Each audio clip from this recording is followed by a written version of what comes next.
Hello. Hello. Hello, hello, hello, hello. I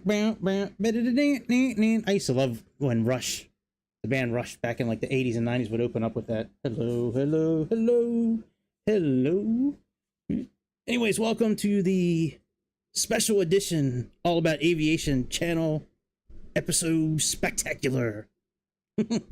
I am, this is the PTO flight spectacular. I am off today and I have a few hours to kill, so I'm like, let me kill it flying this Airbus A320neo. So as you can see in the description here, this flight actually is still in the air. According to FlightAware, it's still in the air. It's Iberia flight 3174 from Madrid to London Heathrow. And anyways, please subscribe, hit that like button. And I just want to address something as I'm kind of getting all this kind of set up here. I got the tail number, but I do want to address one thing. So I'm all for people writing comments. I love it. Like, I do like the interaction. Good comments, bad comments, I don't really care. But if you're going to write me a comment, at least make it make sense.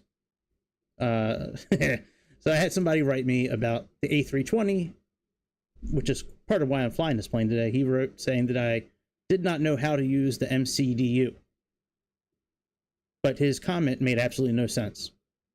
So, I responded. I wasn't nasty. I just told him that he needs to learn how to write comments. And anyways, but if you're gonna write me a comment, if you're gonna like try to bash me in a comment, like, try to say I'm doing something bad, at least make the comment make sense so you don't look silly. Because that comment looks silly. Let me actually read the comment. That way you guys can get some subtext. Hang on. Let me go to comments in the studio page here and responded. All right. So it's like, dude, you don't have to insert the departure arrive because it does not load the FP from SimBrief. You have no clue how to use the MCDU. So let's break this comment down real quick. So dude, that's fine. You don't have to insert, telling me I don't have to do it, the dep/arrive, the departure/arrival, because it does not load the FP from SimBrief. You do not have to insert because it does not load. The comment you should have written, if you were trying to actually bash me, is, dude, you don't have to insert the departure and arrival because it loads from SimBrief. Right? That would make sense. So, anyways, learn how to bash somebody if you're gonna, if you're gonna try to educate me with a comment, and maybe help, try to help things out. At least have the comment make sense. With this, with this airplane, you do have to put in the departure and arrival yourself. That does not load from SimBrief. To be honest, I don't really think almost any airplane in this simulator loads the arrival and departure information. A couple of planes do it, but it's definitely not this plane. I know a couple of the planes that use the Garmin systems do it. I don't remember the planes offhand, but all right, let me get this finished getting set up here. But yeah, I read that comment and I was reading it. I was at the doctor's this morning and I was reading it and I was like, doesn't really make sense. Like what's he trying to say?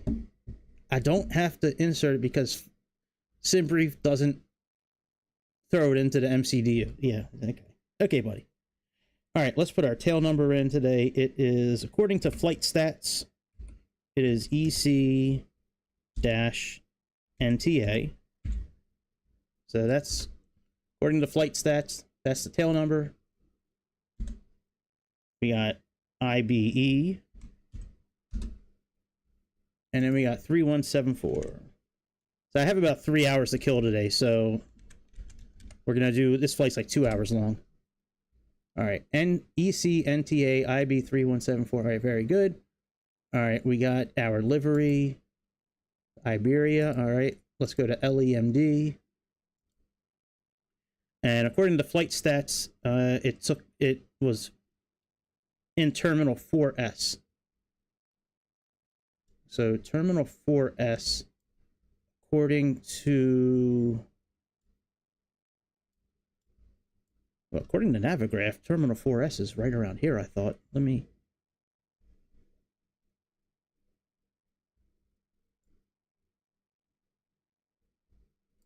Oh, no, right, it's up here. Terminal 4S is up here.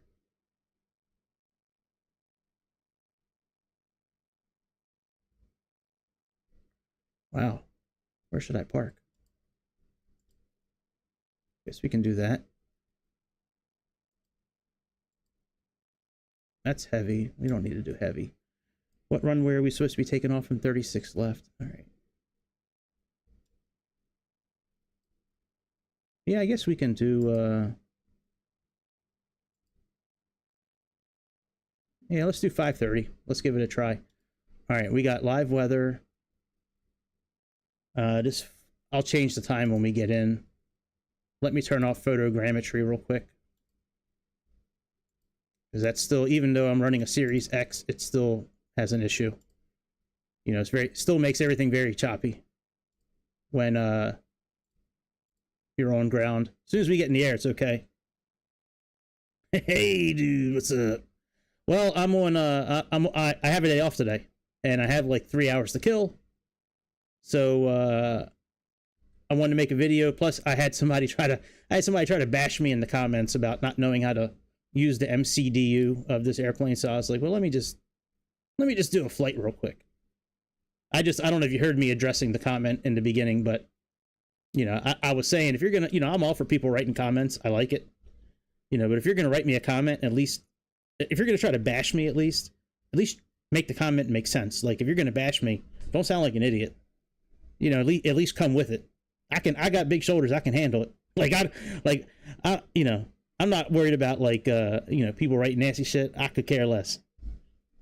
But if you're gonna try to come with it, bring it. Don't you know, don't write the comment and have it make zero sense. He was like, the comment was like, dude, you don't need to insert the departure and arrival because SimBrief does not bring it into the flight plan. You have no clue how to use the MCDU. And I'm like, I read that comment at the doctor's office this morning. I was like, that shit make no sense at all. 0.0. So, all right, let's jump in this airplane and, you know, pretend like we know what we're doing. All right, how you doing, Keith? Man, you having a pretty good day?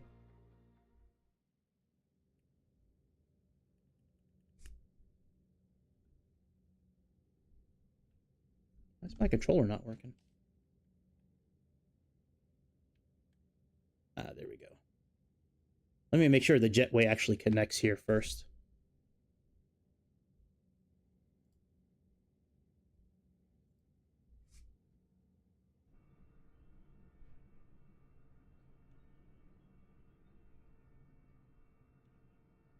Oh, I got the wrong controller set up. That's why it's not working properly. Hang on, let me switch controllers. That's right. I was playing with the Chinook earlier. There we go. That's cool. Yeah, I'm kind of a little sad. I got to go back to work tomorrow. Oh, you read the yeah, man. I like if it was helpful, I'd be fine with it. But like I was reading, and I'm like, man, you trying to bash me, and your shit made no sense at all. I'm like, you definitely didn't do the dozens when you were growing up. There was no way you could make your mama jokes coming at me like that. All right, let's so we have a ground. Yeah, it's still choppy over here, man. Jesus. You know, this new update that they had, you know, I've been having some frame rate issues since that new update came out. And I hope that's not a, you know, hopefully it's, I don't know. Maybe it'll fix itself over time. All right, both batteries, external power.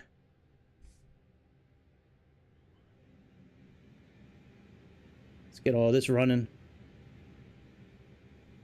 Yeah, so I'm gonna do this flight, and then I gotta dip out and go to dinner, and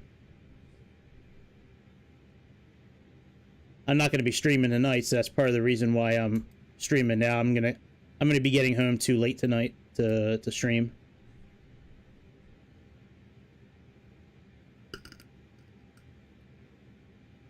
All right, so that's done. Let's go ahead and go to initialization.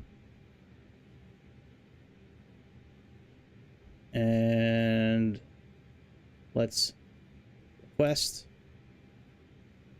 All right. That should put our flight plan in. And we do have a cost index of 42, I believe. Let me look at the... Let me look at the official flight plan. Yeah, 42, and it's IBE 3174. So IBE 3174. 3174. All right, let's align the IRS, and then we'll double check our flight plan and see if that guy is right, that I don't need to not insert it. I love double negatives. My favorite one is from Gangs of New York, when Amsterdam's dad is like, "Don't never look away." And I'm like, what the hell does that mean? Like, what the hell does "don't never look away" mean? Don't look away. I guess he's trying to say don't ever look away, but he said don't never look away. All right, let's wait for this to... This should line up pretty quickly. Let's bring in our weights and balances. Let's go to payload. Let's click on sim brief. Let's apply the load, and we're just going to do instant. No reason to wait around.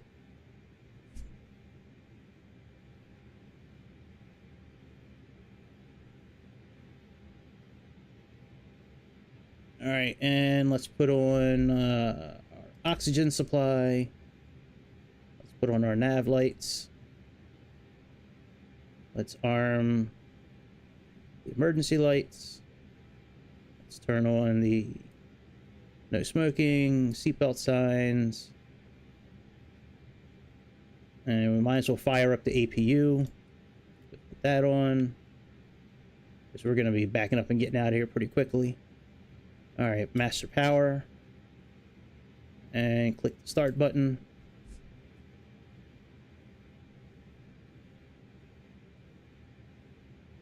All right, map is still aligning. Got 2 more minutes until it aligns.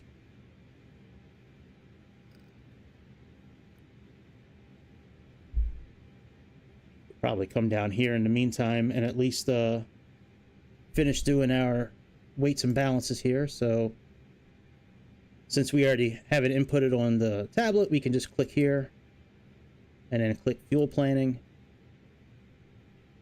Click it again and confirm it. All right, all that is good. Let's go back to initialization. Got 1 more minute. Let's move the jetway back.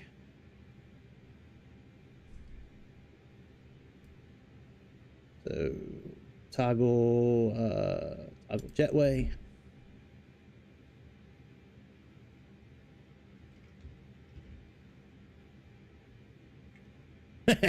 I don't know, it might be. I mean, this according to FlightAware, this plane is still actually in the air, heading to London. Are you on that plane heading to London? That'd be pretty funny, man. That's a huge coincidence, man. Hey, look, man, they got a constellation next to us. Look at that. That is cool. By the way, hit subscribe and hit that like button, please. I like how they have an actual airplane next to us instead of like just a blue and white Airbus like that. I like how it's an actual real airplane from their simulator. That is cool. I love how the flames shoot out of the back when this plane is cruising, man. That's awesome. All right, oh, that's good. Let's see here. All right, APU is running. Let's click bleed. Let's disconnect the external power.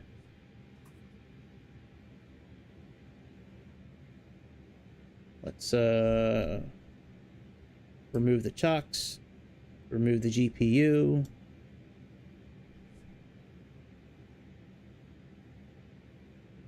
And all right, this is all lined up now.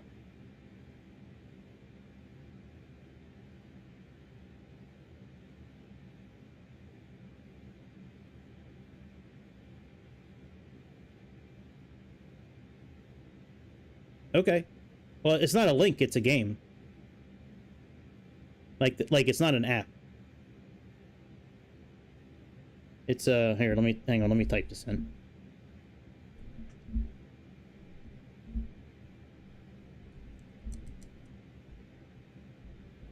Yeah, I know.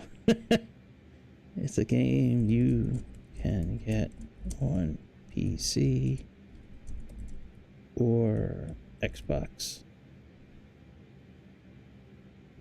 If you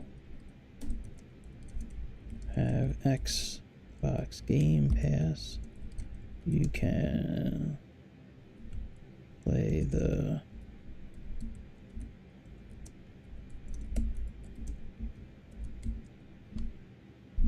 Oh, that sucks, man. Well, before your battery dies, hit subscribe and then come back another time, and we can continue our conversation about the Microsoft Simulator app. All right, we're aligned. Let's go to flight plan. Let's click LEMD. Oh no, there's no departure information. It doesn't bring it in. What should I do? Let me think. How does this work? Yeah, mobile device. Yeah, because you can, hang on. When you have Game Pass from Xbox, you can use it on any mobile device and play any game on the Game Pass. Most games need a controller, which you can connect. Oops, spelled connect wrong, I think. Which you can connect through Bluetooth. Oh wow, Lagos. Boy, that's far away. Well, welcome. That's far away from me, dude. Jesus.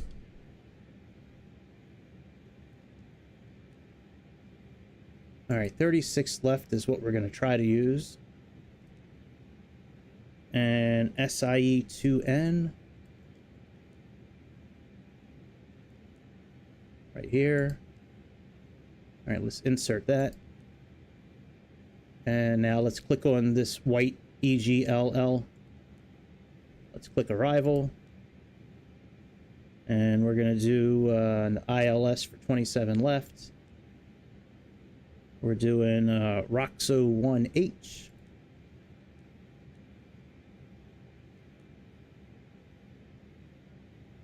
No transition. All right, insert. All right, let's take a look at our flight plan and then we'll back up.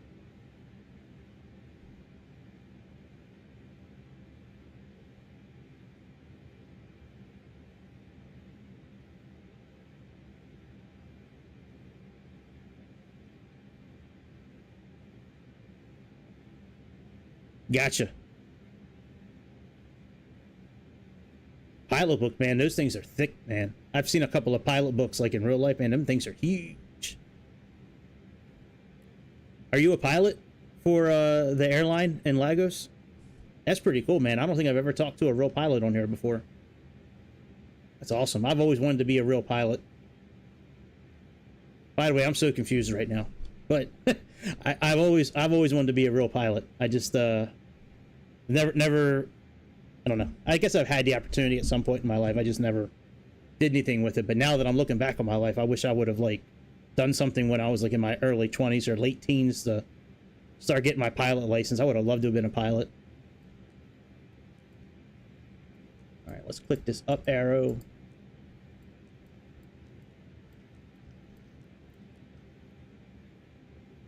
That's awesome. That's awesome. What's your favorite plane to fly in real life?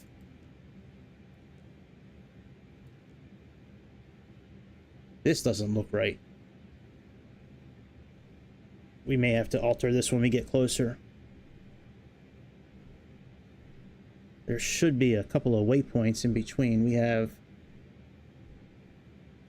CF2L, and then we have, let me look here, we got D.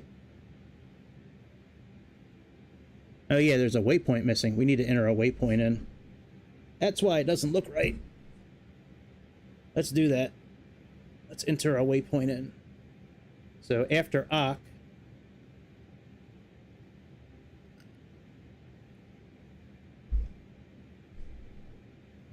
if I was in a Boeing plane, I would click on this, and then just, it's pretty easy to create a waypoint in Boeing. This one, I believe you have to click on OC, and then we're going to type in the next waypoint, which is D074L. D074L.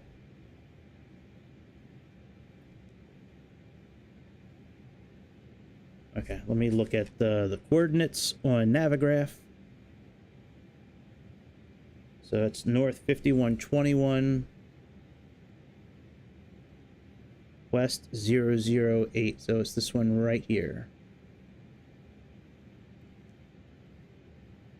All right, insert. And let's get rid of this discontinuity. And now let's look at our flight plan. There we go. That looks like it's supposed to now. All right, very good. Let's go back here. And let's get our takeoff information, and then we'll back up. So runway 36 left.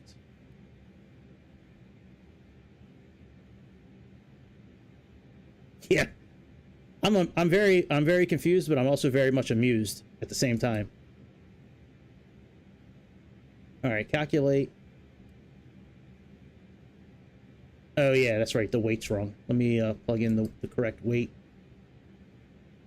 All right, we have 67,256. Yeah, I'm confused, but I'm very much amused right now. All right, what was that again? 67,256, I think.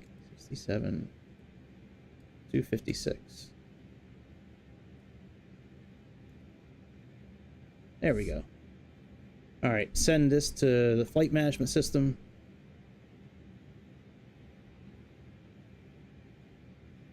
Let's come here to performance. Confirm the data.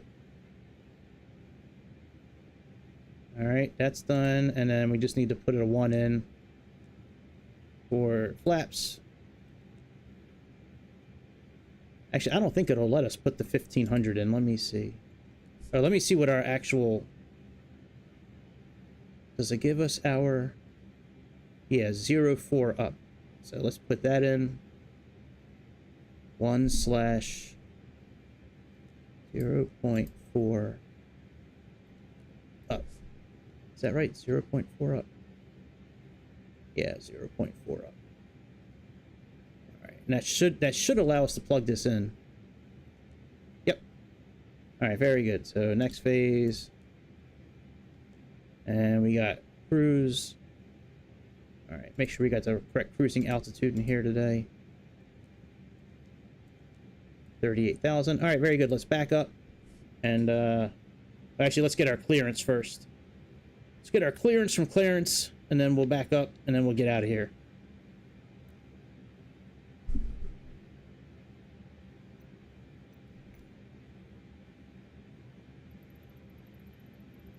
Oh yeah, that's right. We can't use... Damn.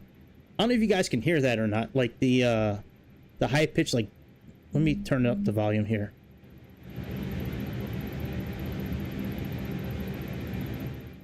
I don't know if you can hear that ticking or not. It's weird, man. Like, that's right. We can't use the... It won't allow us to click on this. They still haven't fixed that yet. That's crazy. Alright, so we can't get clearance. No big deal. Let me just see where exactly we're going. So it should be right behind us. Yeah, 36 left is right behind us. All right, let me get our departure pulled up here on my tablet. And we have no constraints. We have a speed constraint. Let me make sure that's plugged in. So MD, all right, we got 220 there, that's good. We got 220 there, that's good. MD 914, and then we have SIE. All right, we're good. All right, let's back up. Put our beacon light on, and let's get the pushback machine going. Let's disengage the parking brake. Start pushing. Let's get the rest of our pumps on.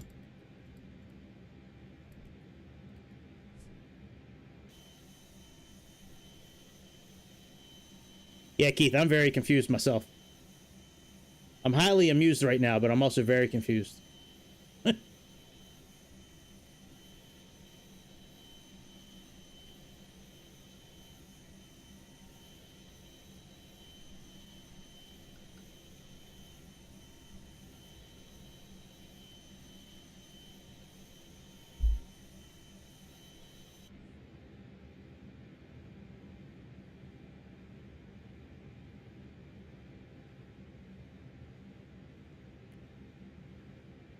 God, the frame rate is terrible. Jesus.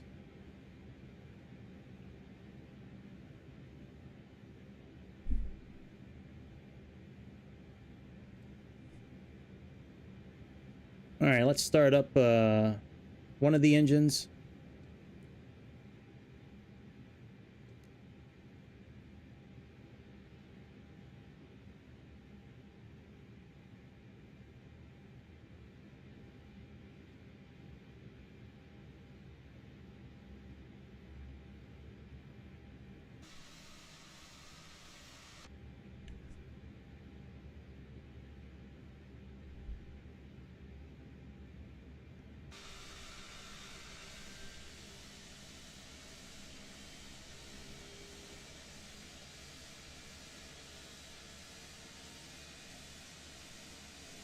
All right, I guess we'll just stop here. All right, let's put our parking brake back on. Let's get the other engine cranking. Let's get you turned on, good sir. If I can get to the button without the armrest getting in the way. All right, let's put this one above.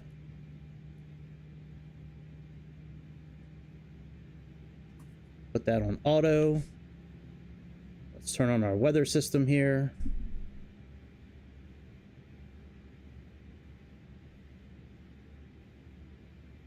Put it in the path. Auto. Path.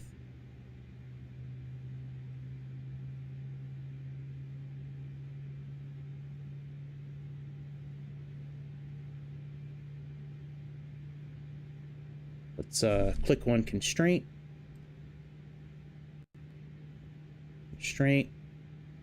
Our first altitude that I see here is like 9,000 feet, so let's plug that in.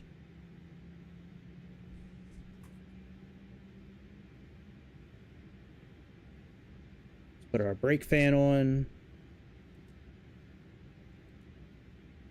Set that to max. Put some flaps down.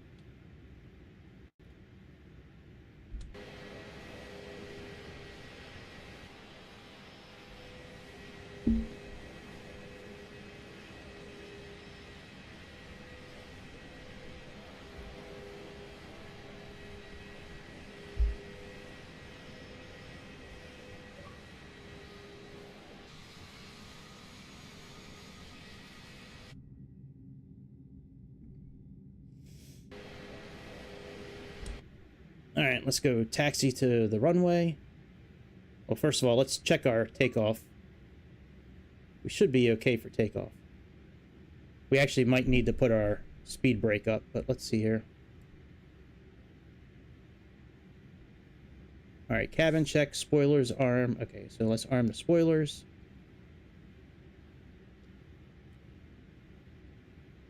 All right, that's gone, and let's let the cabin know. We can turn that off now.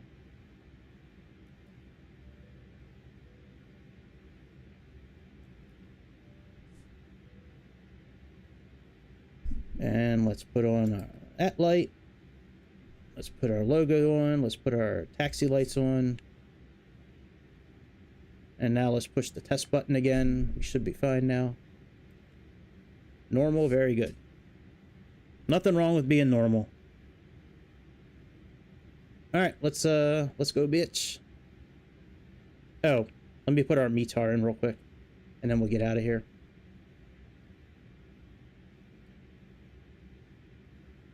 Uh, 1016.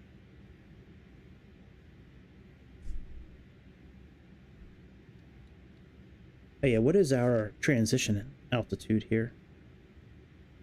13,000 feet. Okay.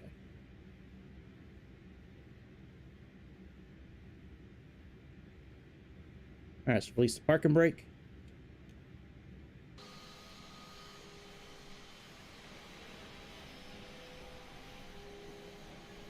Man, ever since this latest update, it's been so... The graphics have been so choppy at airports. Usually turning photogrammetry off gets rid of that. Whoa, bitch. Jesus, all I did was just tap the button to give it some throttle.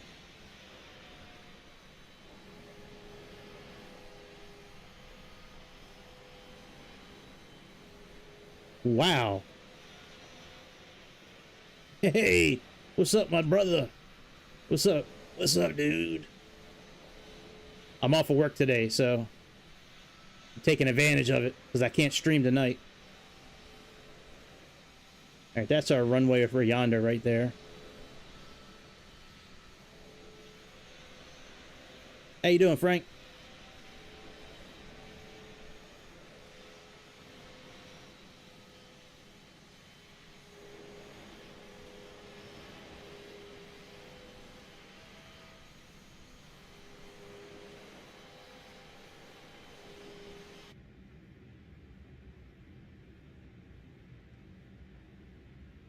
Yo, that was crazy. All I did was just tap the all I did was tap the throttle. And we were like a toga speed.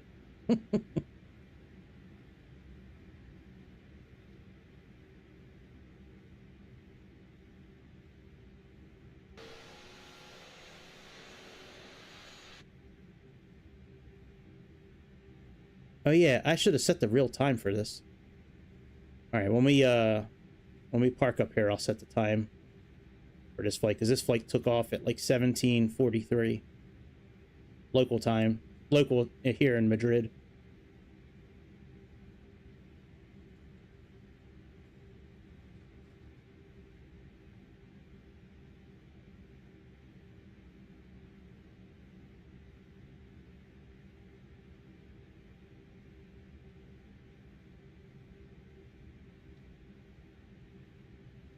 All right, Z36 left. All right, let's park up here real quick. And let me get the time set.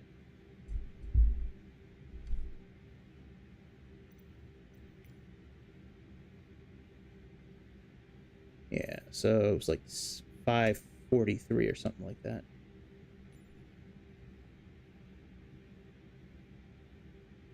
All right, that's close enough. All right, let's turn our brake fans off. Let's turn normal mode. We'll leave our APU on until we start climbing. Let's do that. Let's do that. Let's do that. And let's do that. All right, let's go, bitch.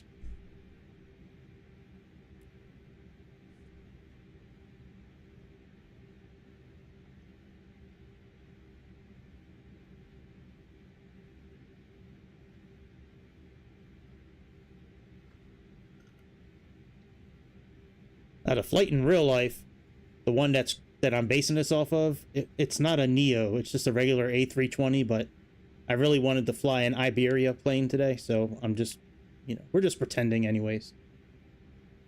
But usually when I do this, I try to make sure it's like the same airplane, but whatever. Oh, that's cool, man. It put the actual tail number here. This is the tail number that the actual plane is right now. ECNTA. All right, let me get a sip of juice. All right, let's go.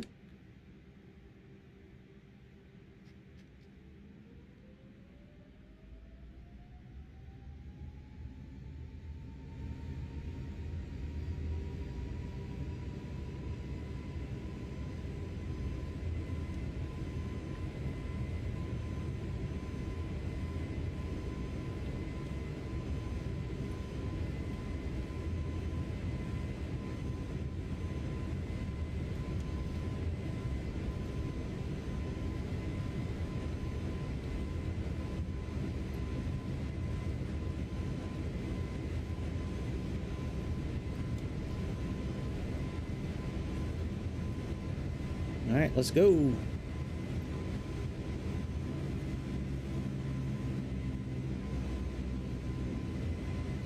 Gear up.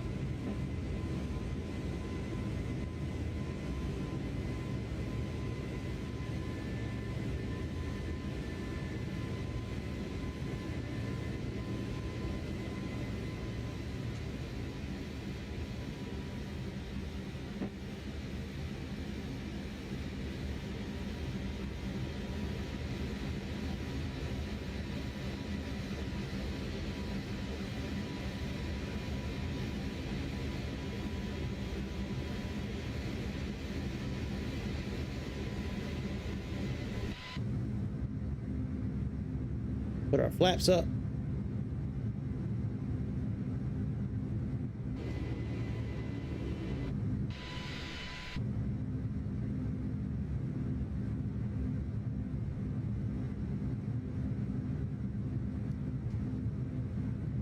Oh yeah, let's put on some photogrammetry now that we're off the ground.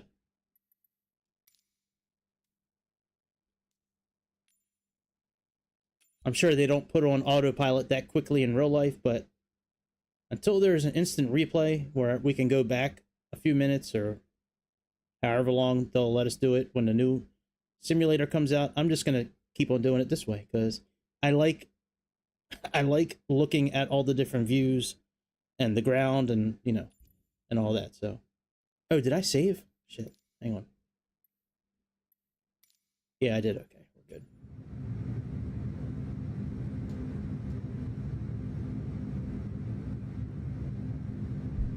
All right, we got to go actually back to the cabin. Let's put this up to 12,000.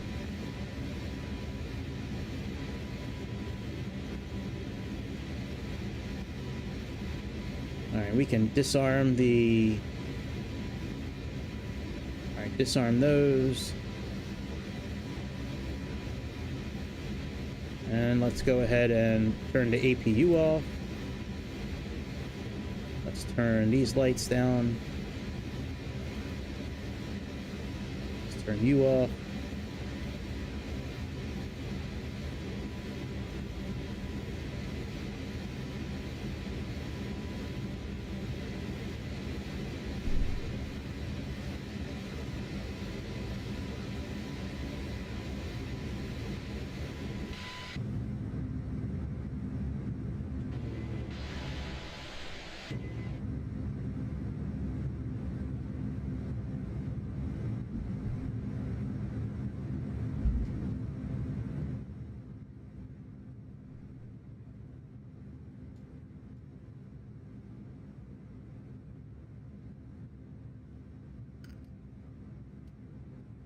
So far, so good.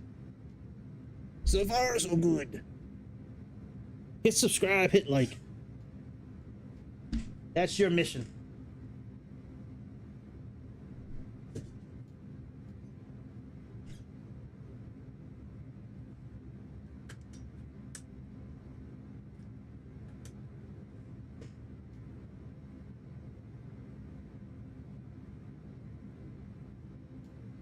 Come on, light. And this battery charger I have is real suspect, man. Like, sometimes it works okay, sometimes...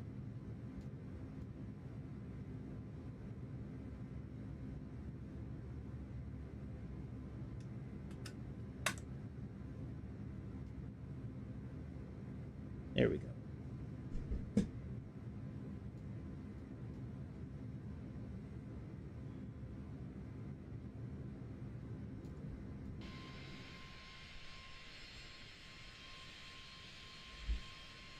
All right, let's go back in and put standard pressure in because it's about 13,000 feet.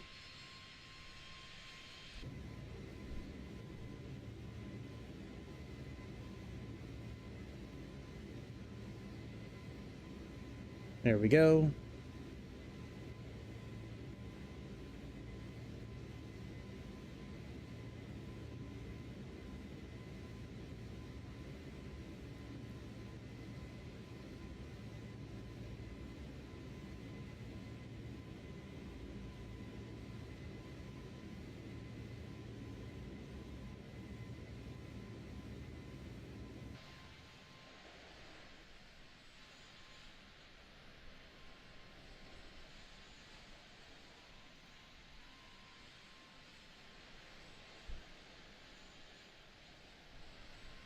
Yeah, man. I've done this trip a couple of times from, like, each way, like London to Madrid, Madrid to London. I think the last time I did it this trip was I was flying the Concorde from London to Madrid. And that was the flight. I think that was the first time I actually flew the Concorde, like, live. And that was the one where we landed without the landing gear. So I don't know if I still have that video. I might have actually erased that video, unfortunately. I might have. I'll have to go search. I was trying to find it. I was going to make a short out of it, but couldn't find it. So I actually might have erased it. That's a shame. That was funny.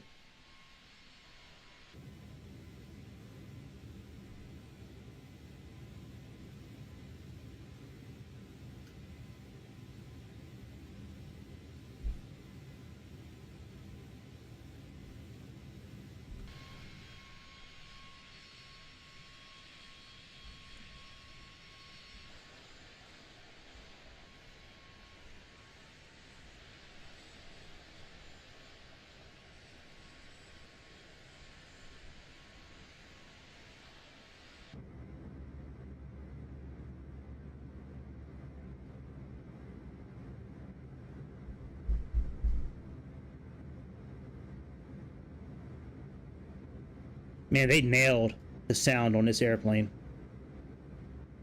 This airplane sounds so good. I noticed that on my videos, my voice is real loud compared to the video, so I'm trying to keep the volume raised a little bit more on the flight. I just don't want to put it too much because I don't want it to, like, you know, I don't want it to muffle my voice, but so I got it. The volume almost double what it usually is for the airplane right now. All right, let's increase our altitude on the autopilot. Let's just plug in our cruising altitude. This should be 38,000 feet, I believe. Let me check our flight plan, but I think it's 38,000 feet.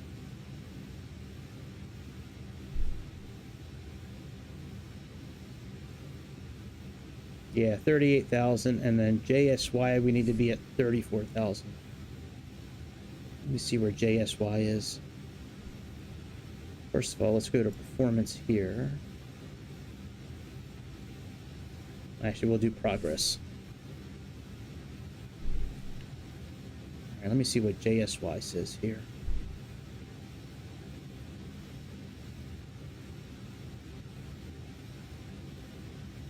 Yeah, see, JSY should be 34,000 feet.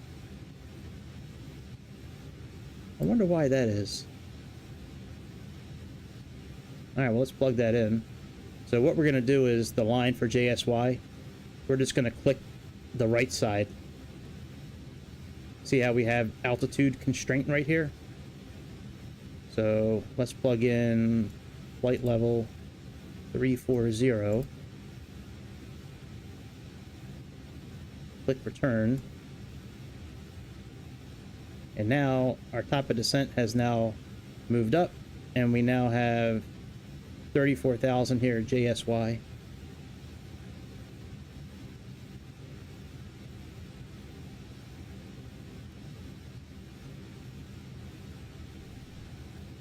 And that should now match up with the flight plan. Let's look at the flight plan here.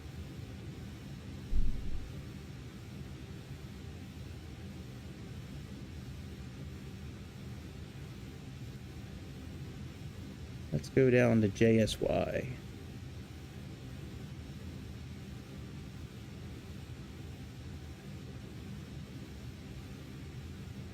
Top of climb.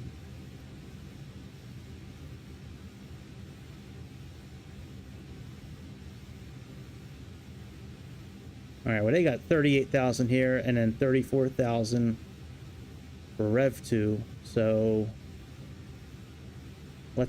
I guess we'll change that again. Let's get rid of that constraint, and then we'll plug it in for the one after that. So, all right, let's remove the constraint from JSY.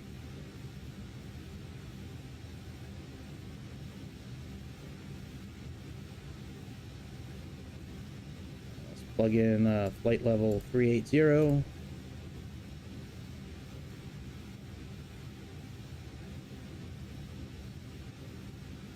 Alright. And now for Rev 2, this is the one that needs to be 34,000.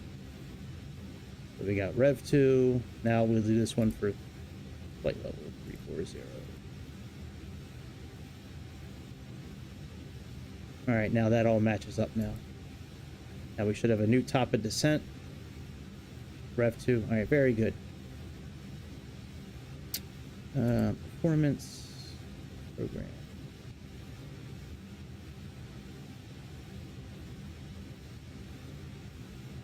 All right, very good. So that's all set.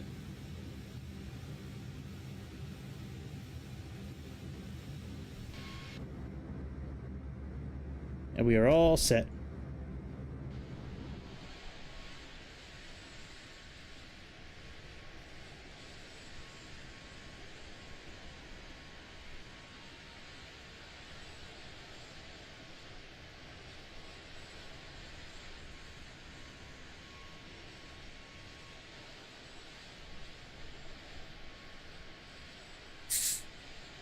I get my juice. Diet Mountain Dew. You know how I do it. Well, this is Mountain Dew Zero, but I don't like Zero as much as Diet Mountain Dew. Believe it or not, there's actually a pretty big, at least in my mind, there's a pretty big taste difference between the two.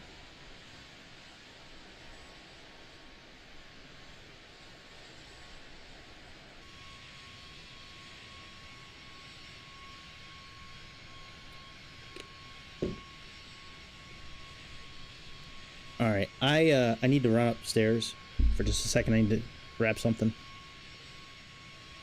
think. Let me see what time it is. Oh yeah, it's after 2. All right, yeah.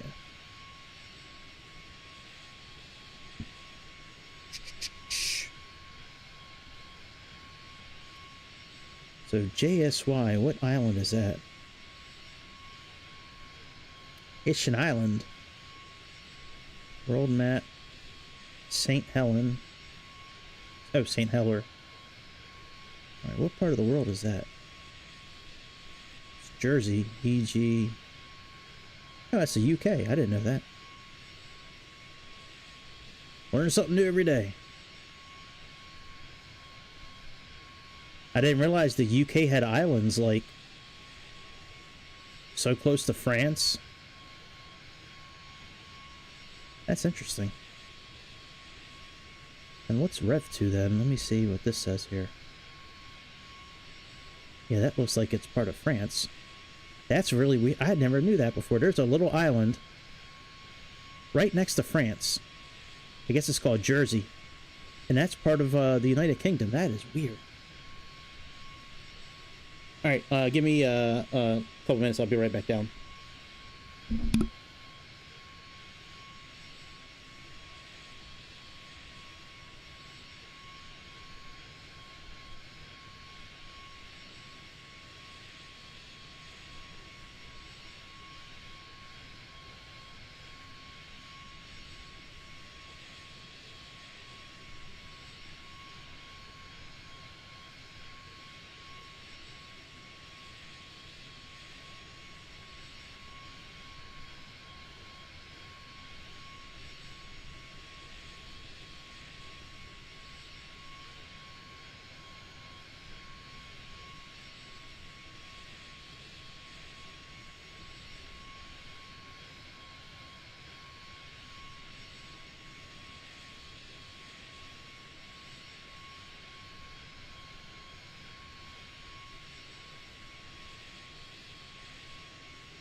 Alright, I'm back.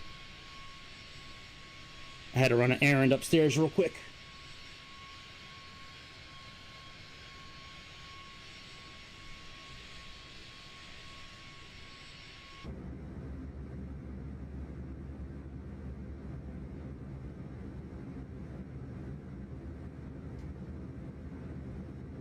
Once we get to cruising altitude, we might speed up the sim just a little bit. Do the good old hold R, hold the right thumbstick down and push up on the D-pad.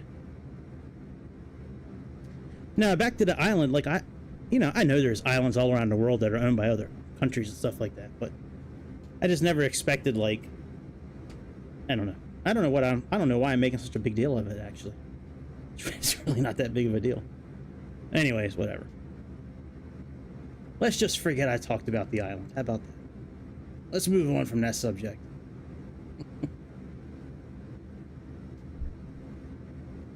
I've been watching a lot of, like, court videos lately and, like, police interrogations, and, like, I find the whole thing fascinating how, like, somebody can go in there and they think they can fool the police.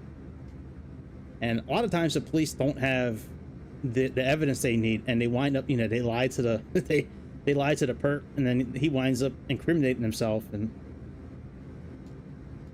some of these court proceedings I've been watching lately too are pretty wild.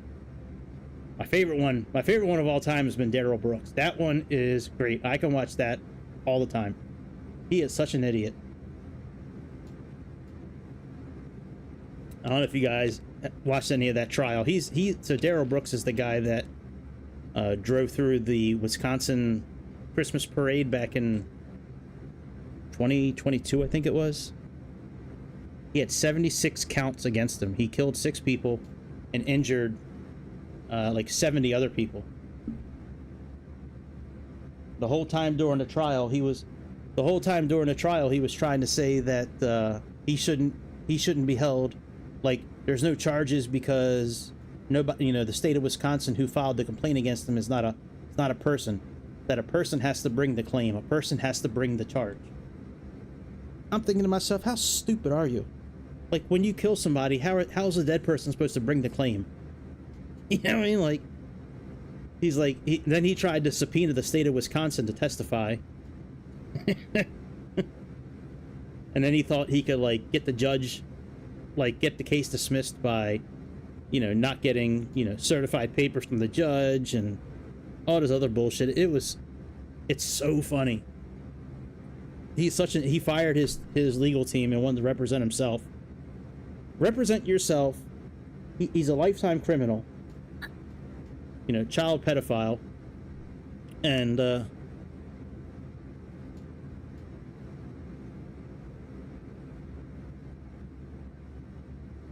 you got it, Keith. Yeah, he was trying to, and then, so as he was representing himself because he fired his counsel, in the beginning, like, every document that was handed to him, his name was written in all capital letters.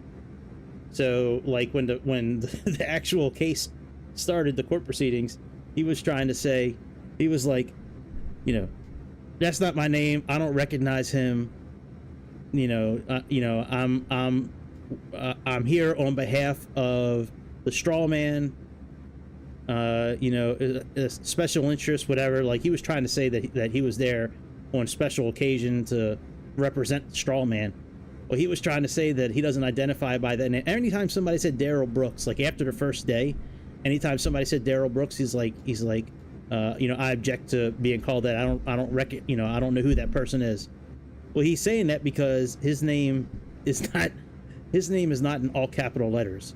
I guess when he got his government name, it was like uppercase D, lowercase rest of the letters, uppercase B for Brooks, and then, you know, the rest of it was in lowercase. And since everything was in uppercase, he was trying to say he doesn't recognize who that is. Yeah. And then he would object and almost every single question the prosecution asked the witness, he would object to it. So it's such a fun court proceeding to watch. Daryl Brooks. It's a tragedy that he drove through all those people. I mean, he was driving a red Ford Escape, which is like a little SUV. If you know what a Subaru Outback wagon looks like, it's like a little bit bigger than a Subaru Outback wagon. RAV4, you know, CRV from Honda, Jeep Wrangler, that kind of size. Anyways, they were showing pictures of it during the court proceeding, pictures of the damage from hitting the people. Oh my God. I mean, it looks like he was in a major accident, like with actual, like, vehicles. Like, there was so much damage all over his car. Major damage. Like, that's from hitting people. He was going down his parade route like 35, 40 miles an hour, just running people over. Sick. All because he got in an argument with his baby mama. He got in an argument with her, and he flew off the handle, and he thought he was some big dick, you know, king shit. And he got in this parade route, and instead of just turning off the parade route and then just driving fast on another road, he decided to drive fast through the whole parade route. But yeah, he made a mockery of, you know, of the court proceedings, and the judge did a pretty good job, I think. I mean, I think that's a difficult situation for her to be in, you know, because she wants to, I'm sure she wanted to settle him down or do more to quiet him down, but you can only do so much, you know, and I'm sure she didn't want him to appeal the verdict or have anything to use against her for, like, he could use for like a mistrial or, you know, something like that. So, you know, she kind of had to let him do his thing. He went on one 50-minute rant where he accused the judge of treason and like all kinds of stuff. I'm like, oh my God, dude. Yeah, that's a pretty good court case. And then I watched this one. I don't remember the guy's name, but he was, it was in, I think it was in Las Vegas.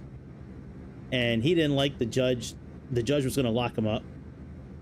And he wanted probation. And she's like, I think it's time you get a taste of something else. And after she said that, he wasn't in handcuffs or anything. He walked in court on his own. Once he heard that, he charged the where the judge, you know, where the bench is, where the judge, and leapt over the top of the bench where the judge sits and tackled her, and was trying to beat her. And then you got like the court clerk, some fat chubby kid like me, trying to pull him off. And man, that was wild. I've never seen somebody fly over the bench. Like, the bench is high, man. It was like 5-6 feet in the air.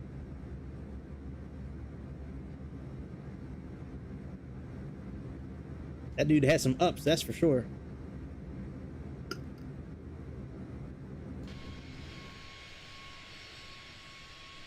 What up, Iberia?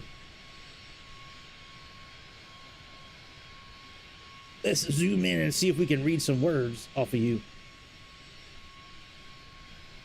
Do not plug in or deform holes. Delimited area must be smooth and clear. That is awesome that we can read that.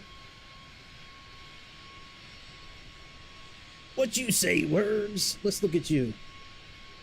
You say the same thing. Caution? What you cautioning about, huh? What you cautioning about? Let me get up in here. Oh, avionics equipment vent. Caution.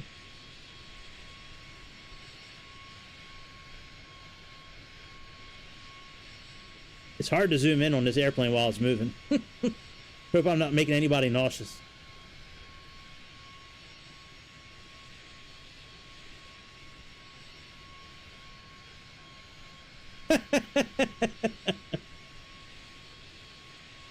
Yeah, you're right. I should not just upload. Thank you for continuing the theme of today's episode by not making sense yourself. I appreciate it. Let's just, everybody that's going to write a comment today, just do it and don't make sense. That'll be the theme of today's episode. Let's not make sense at all. Not pilot, MCDU, takeoff. Are those the pitos right there? For the pitot heat? Or are those just like sensors for weather or something like that? It probably doesn't have pitot heat actually on here, I would think. Wow, you can actually read the words on the cargo hold? Jesus. I have to zoom in on that when it's not moving around. INIBUILDS did a really good job with this plane, man.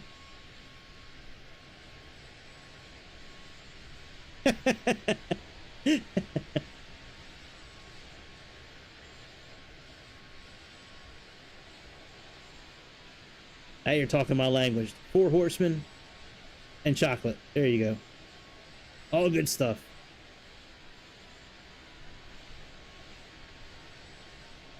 Dude, I was so confused earlier when that guy from Lagos was talking. I'm sure being a pilot, you know, he knows English, so I'm sure English is not like his first language, but that was a little difficult understanding him. I'll have to go back and read some of the conversation later and see if I can make sense of it a little bit.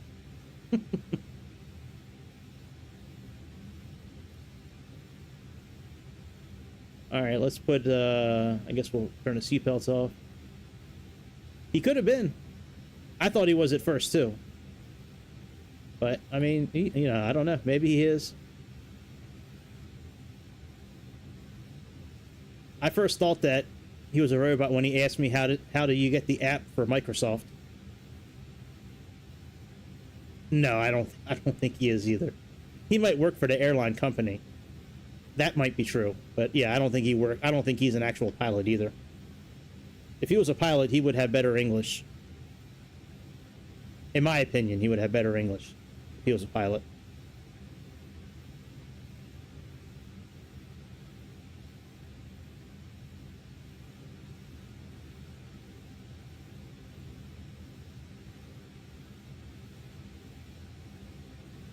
Ooh. I almost deactivated the autopilot by hitting a button I shouldn't have.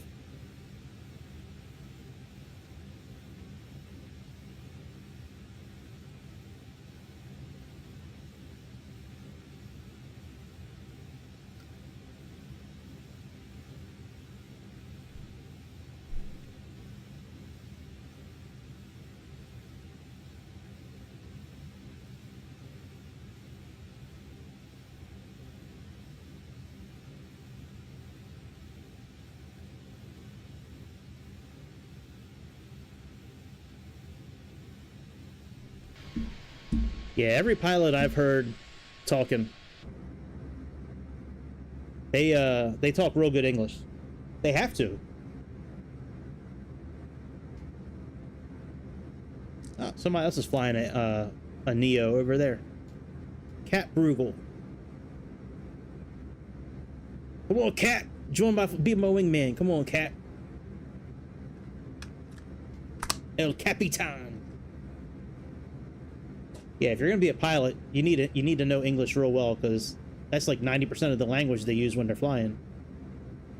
Oh wow, that looks like a mountaintop through the clouds there, but that can't be a mountaintop in this part of the world that tall. Maybe it is, I don't know. Looks like a mountain. Right over here. I mean, it's possible there could be a mountain that's... I don't know. I don't know how tall those clouds are, if they're 20,000 feet, 15,000 feet.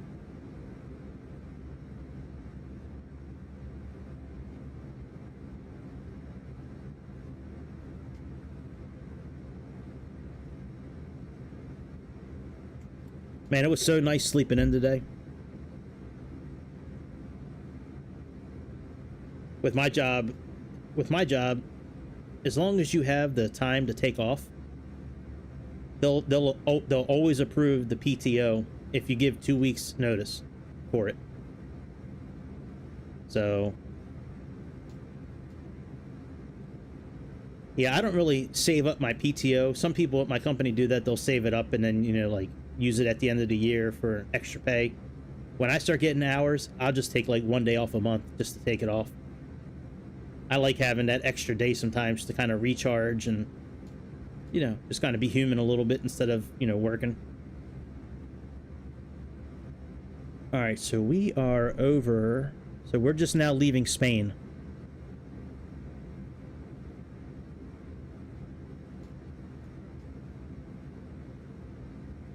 Let me look at a VFR map and see what it says those mountaintops are.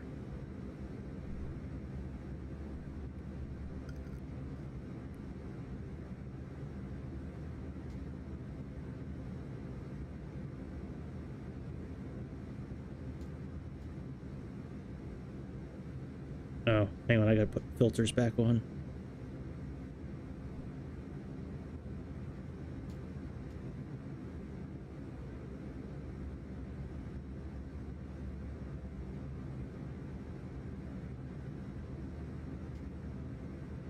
Let's see. Yeah, maybe those weren't mountaintops. I'm not seeing anything that tall. 4,000 feet. Yeah, 4,000 feet's like the tallest I see. Yeah. I mean, unless those clouds are at 4,000 feet, I don't know. Maybe they are. All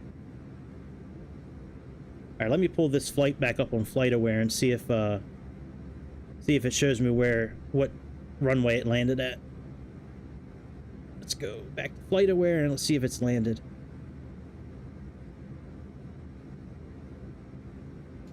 Oh no, it's still got 48 minutes left on its flight. Holy shit.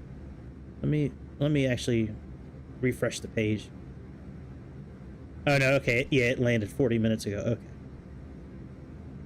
And according to FlightAware, it looks like it's coming in the same way we are. Oh, that's interesting. It made if this is correct, it had to do a holding pattern just south of London. That's interesting. It had to do one loop of a holding pattern, and then it was able to proceed on its approach. Huh. What gate did it go to? Let's go back to flight stats. Flightstats.com. Let's go to advanced search. Let's type in IBE for Iberia. Iberia. No results found. Yeah, no shit. Alright, IB. Alright, Iberia. And we got 3174. Let's see if it gives me the gate number for which it landed. There's no way that plane went to Terminal 5. I thought Terminal 5 was only for British Airways. Yes. I always have a double beverage on my desk. Because I usually I have a water machine with like big 5-gallon jugs, but I'm out of the jug water. I haven't had a chance to get to the store, to the correct store to get the water. Not every store around me sells the water, so I have a Brita bottle, filtered water. So yeah, I drink probably 4 or 5 of these a day, and then I always have a soda, but I drink like 1 of these a day. So yeah, I'm double fisting it. That's how I do it. Need a drink for each hand.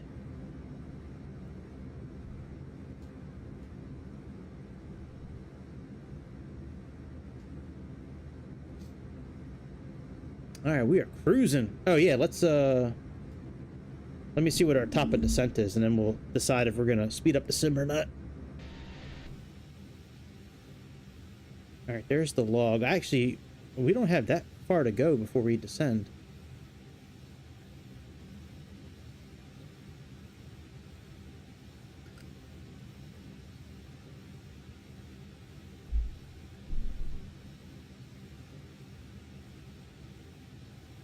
Yeah, we got 342 miles until our descent. That's not too bad.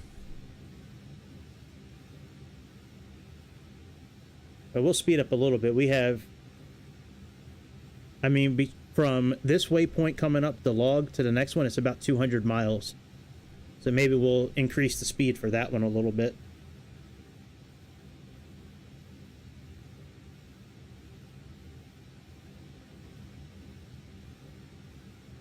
This is such a fun plane to fly. I like flying this plane much better than the 737. 737's nice, but something about flying this plane, I don't know. I like the layout of the buttons better.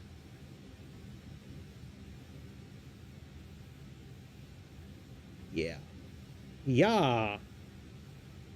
Oh, we never locked our door. Oh my goodness. Now it's locked.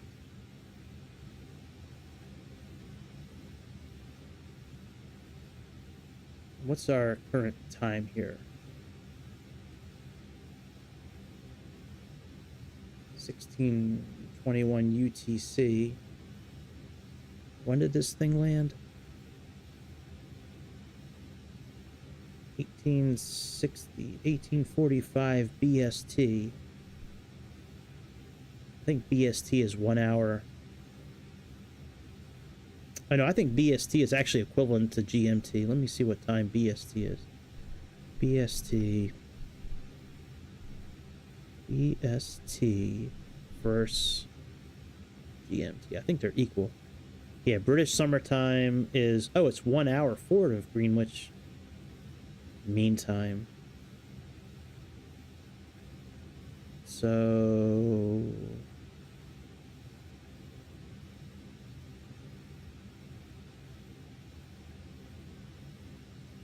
1 hour forward. So if we landed at 1650, then this clock's gonna... Well, I guess technically we would have to pull our time back if I was gonna keep this 100%. But I kind of wanted to start getting dark out. I kind of want to... I don't know. I don't know if I want to pull the time back or not. Kind of like when it starts getting a little dark out, because I like how the interior lights up.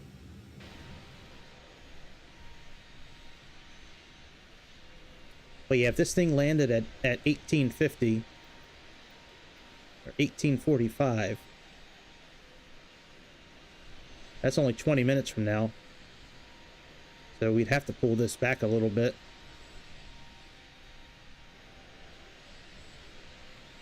All right, we'll wait till we get a little closer, I guess. Maybe. Let's just pull it back now. Let's put it there. All right, here's our turn, and then we're going to go ahead and speed up the sim a little bit. Yeah, 208 miles. That's the longest stretch we got in a straight shot. After that, we're going to be turning here and there and then getting ready for our descent. All right, let's hold the right thumbstick down and push forward 2 times. And now we should see the clock speeding up a lot. Yep. Yeah, we're in 2x right now.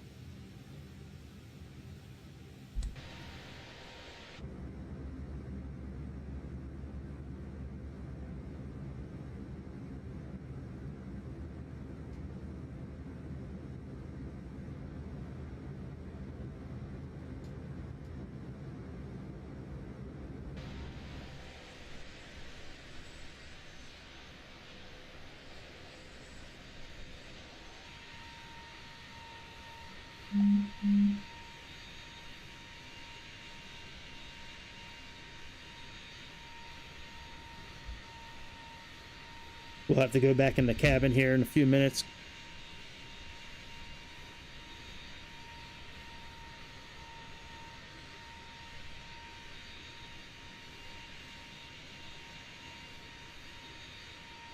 Hey, I gotta make a phone call real quick, so I'm gonna mute my microphone. But I should only be like 2 or 3 minutes on the phone.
All right, I'm back. Na na na na na na na na na. Fix your Benetton tuna, and I'm gonna enter in it up in your skin like a splinter. It's not up attention, back for the winner. I'm interesting, the best thing since wrestling. Infesting in your kids' ears and nesting. Shh.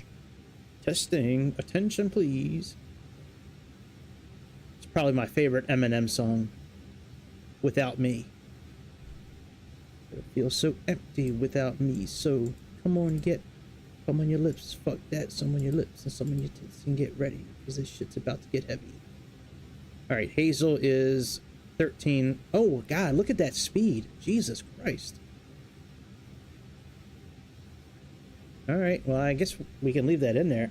That is really fast.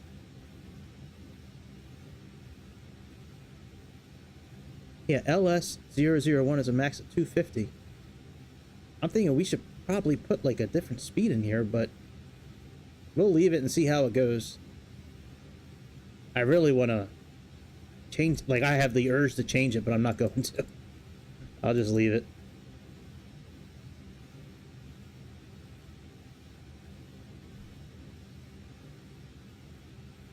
All right, we got 70 miles left. There's no sense of going back yonder again when we're getting ready to turn.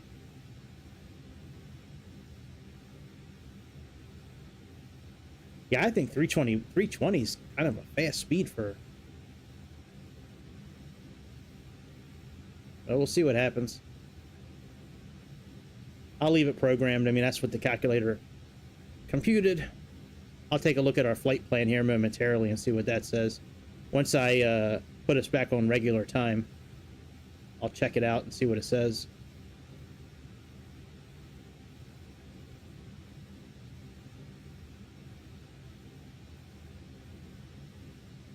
All right, we're getting ready to pull up on France.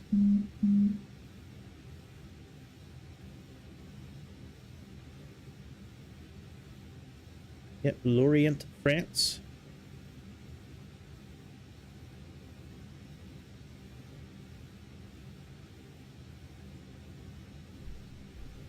All right, let's go ahead and let's put ourselves back in regular time.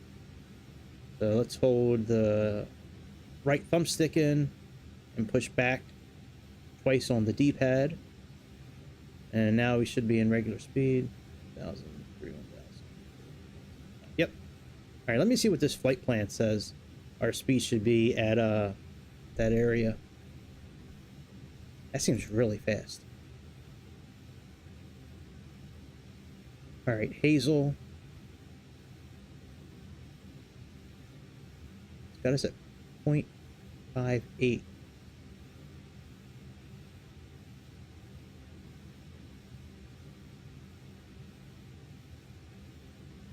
Let me get my calculator out and see what Mach number that is. What did it say? Point what?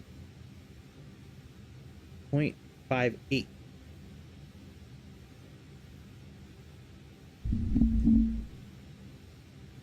There's a converter that I have on my phone, which is such, I mean, it's got like anything you'd want to convert: length, weight, pressure, any kind of units. Like it's awesome. Ounces, cups, pounds, currency. All right, let's do speed. Oh, there we go. I already have it put in there. Mach. All right, Mach 0.58. Oh yeah, that is 332 knots. But that's our true airspeed, not our indicated airspeed. That I don't think they have a calculator for. Like knots indicated airspeed versus true airspeed. I don't think they would have a measurement for that.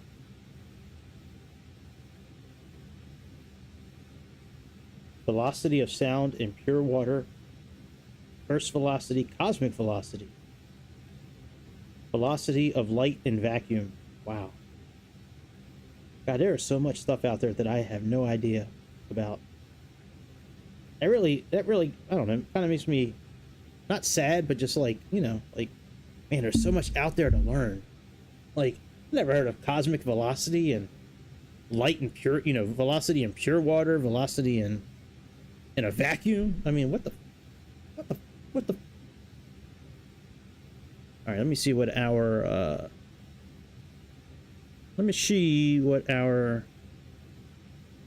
altitude is for transition. So 6,000 is our transition altitude.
And we'll be descending here pretty soon. I would think probably in the next 15 or 20 minutes we're going to start descending.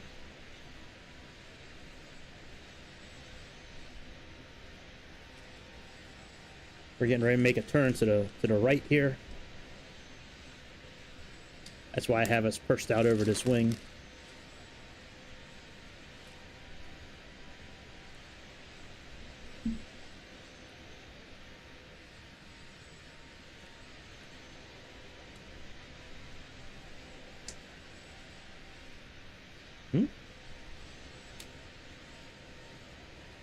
Well, usually it takes just one time with the teeth. Took 3 today.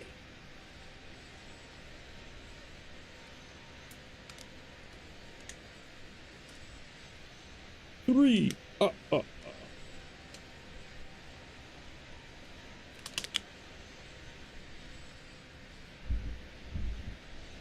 There we go.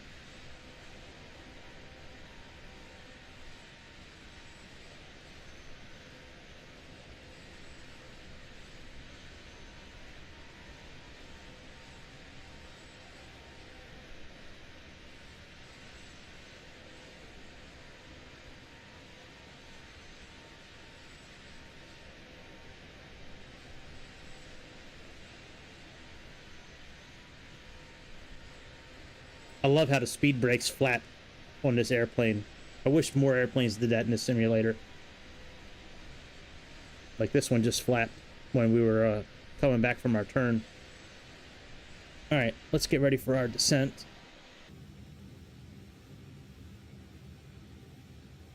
That is coming up here.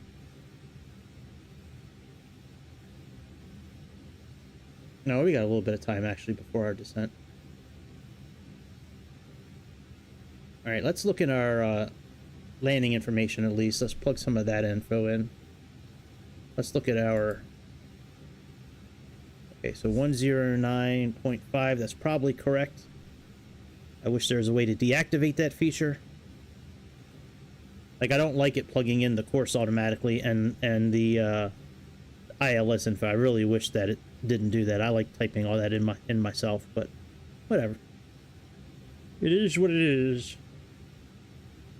It is what it is. All right, OC is a maximum of 7,000 feet. Let's look at that real quick. Everything else has been correct with our altitudes and all that. I have no reason to believe this will be any different. Yeah, it's got 7,000 for OC. Okay. But if you remember, we went in and changed Rev 2 automatically. If you're not familiar how to do that, let me show you. So, according to our flight plan, we need to be at 34,000 feet for Rev 2. That's not how this flight management system built the flight. So, in this particular, like with the Airbus, click on the right side of the line that you want to adjust. And then I just typed in the altitude constraint that I wanted, and then just went back, you know, hit the back button. If you have a speed constraint you want to plug in there, you can plug that in there too.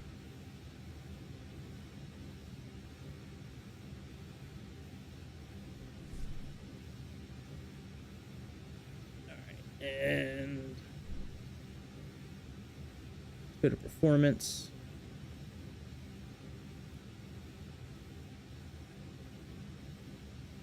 And we have our borrow is 50. That much I know. I just looked at the chart. And our transition altitude is, I want to say 6,000. See here. Yeah, 6,000 feet. So let's plug that in for transition.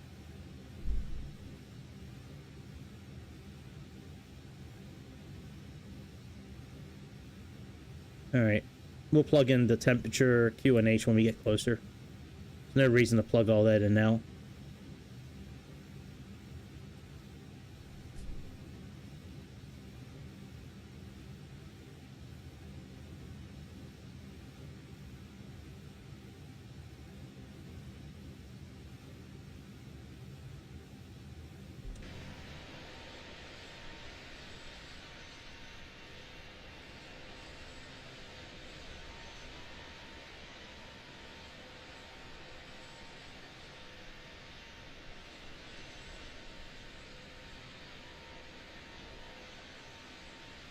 Yeah, man, we're gonna be pulling up on Heathrow pretty soon. We're flying over France right now.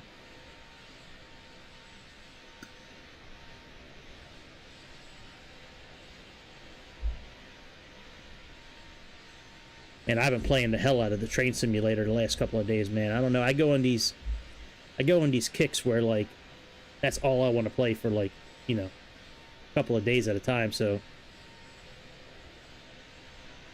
I did find a little bit of a problem with the train simulator with getting certain trophies, but I mean, it doesn't affect the way the game works. It's just certain trains, they have safety systems that you have to, that when you turn those safety systems on, you have to interact with the train more often. Different warnings, different speeds, things like that. Well, typically, when you turn those safety systems on, you gain more points, and because of those additional points, you can get to the platinum medal, or the platinum amount of points for that route. So they have, like, you can get bronze, silver, or gold, and then the trains with the safety systems, you can get platinum because you get extra points from the safety systems. Well, in one of the Germany journeys that they have, you're driving the BR-186, and which is it's a very powerful locomotive. Mainly in this game, at least, it's used for freight delivery and stuff like that. Well, I did this route 3 times, and then I tried 2 more just to see what kind of points I'd get, and they don't give you any additional points for the safety system. So, you know, I've been playing that game off and on for a few years now. TSW 2, 3, and now 4. I still have no idea what all those points get you. Like, all it does is just raise your XP level, but you never get anything from it. Like, you don't gain, like, additional features or, you know, equipment or liveries or routes, or, like, there's nothing you get. Whether you get bronze, silver, gold, or platinum, you don't get anything additional. Now, I'm sure you would get some sort of trophy for the game.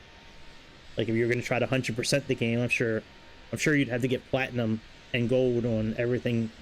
You know, whatever the top number is, that's what you'd have to get for that route. But I've never seen anything that says what those different, you know, tier structures are for the points.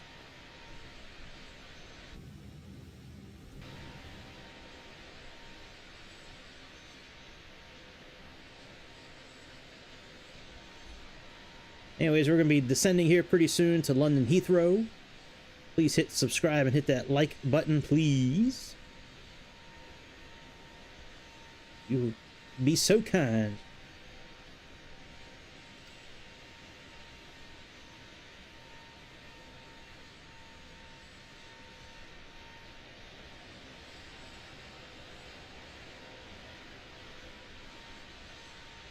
Alright, we're now heading to JSY, which is Jersey, which is that island we were talking about earlier.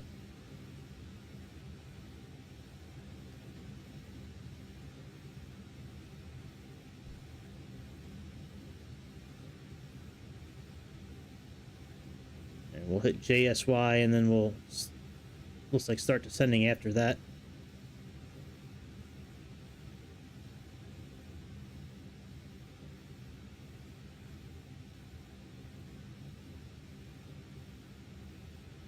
Increase the speed of our sim a little bit.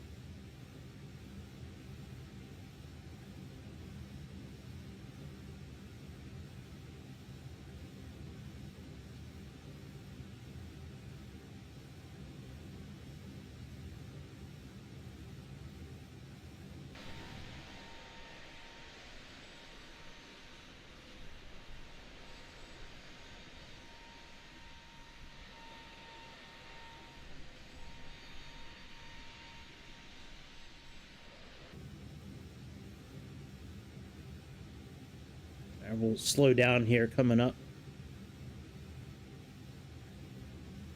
There's our top of descent. That little arrow right there. All right, when we get to about 10 miles out, we'll slow down to the regular speed for the simulator. Then we'll plug in 34,000.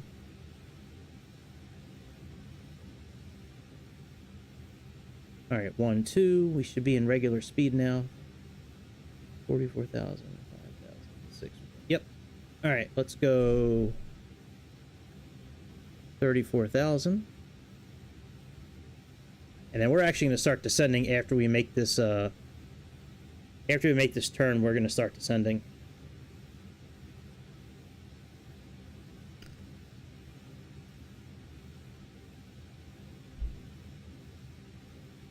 Once we get wings level, then we'll pull the plug, so to say, so we can start descending.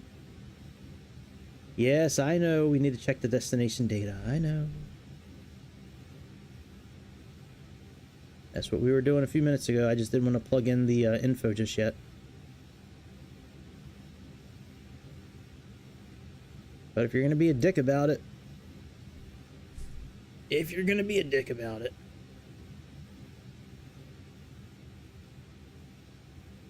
let's get the... This doesn't have all the info we need on it. So I have it pulled up on Navigraph. Navigraph has an excellent... You just tap on the runway on your flight plan and it gives you all the info you need. So the actual QNH right now is 1021. I like that we can use both MCDUs. Some airplanes you can't use both of them. All right, temperature is 1 degree Celsius. And the wind is currently 10 degrees and 8 knots. So 10... 08. All right, now all that's done. All right, let's go. Let's start our descent. Boeing will descend on its own with VPath and VNav. This one, you gotta push the button in.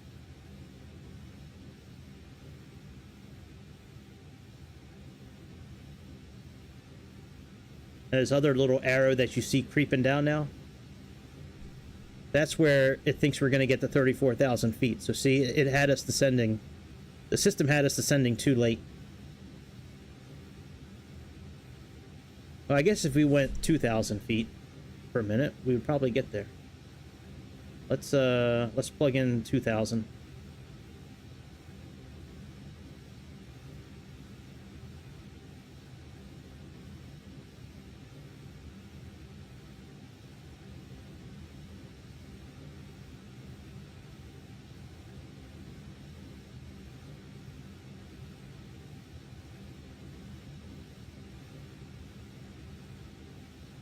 All right, that's too much. Well, let's do like 1,800.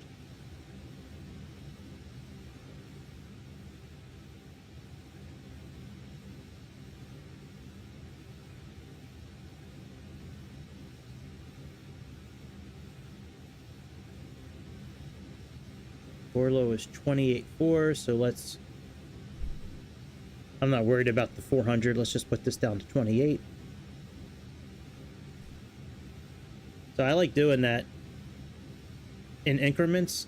That way we can see where our system thinks we're going to be at for that waypoint. So we're supposed to be at 28.4 by Borlow. At our current trajectory, we're going to be at 28,000 feet right before Borlow. So let's go ahead and we can actually pull this back just a touch. Let's do 300 and see what happens. Yeah, that puts us, oh, gotta go down a notch.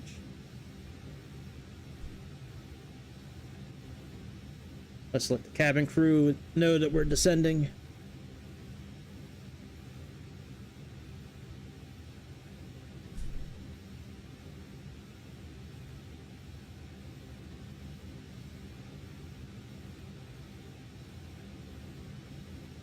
right. We got to 34,000 feet just a couple miles early.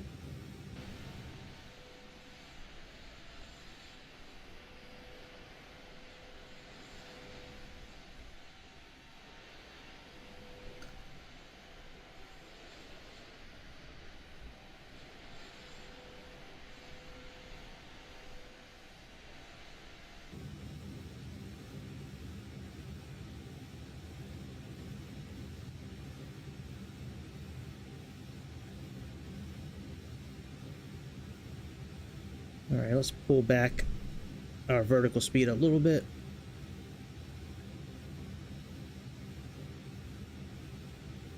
And then after Borlo, we need to be at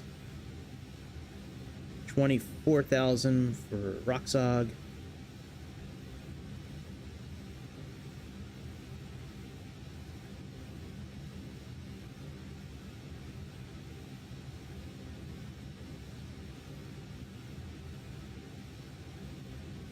All right, very good. Everything's going pretty good so far.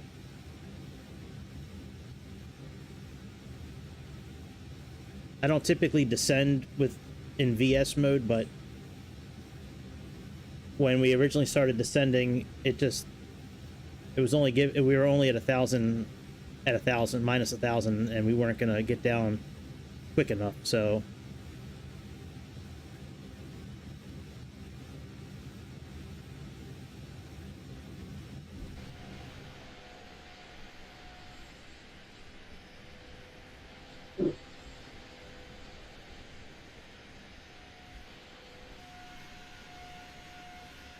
Probably my favorite view of the airplane right here. I like that one. I really like this one and this one. This one's probably my actual favorite, because I mean you know, for realism, like if you're role playing, like it's like, you know, you can really just be a passenger, and it really does kind of look like you're looking out the window with the little scratches and stuff. And plus, I like seeing the little bit of wind flex, you know, the flex on the wing when it happens, and the spoilers kind of coming up and flapping every once in a while. And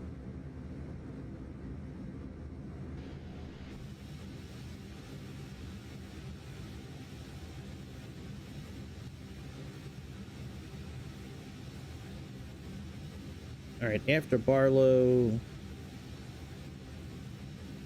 I'm sorry, after Roxog, we have Amtod, and that's 20,500. Let's plug in 20,000. I mean, we really could just take it down all the way, but then you'd have no gauge of where you're going to be at for each of these waypoints. So you can certainly descend how you want to. I'm going to do it how I like it. You know, it's a simulator. It's all about having fun. So if you want to dive bomb this airplane to the airport, you're more than welcome to.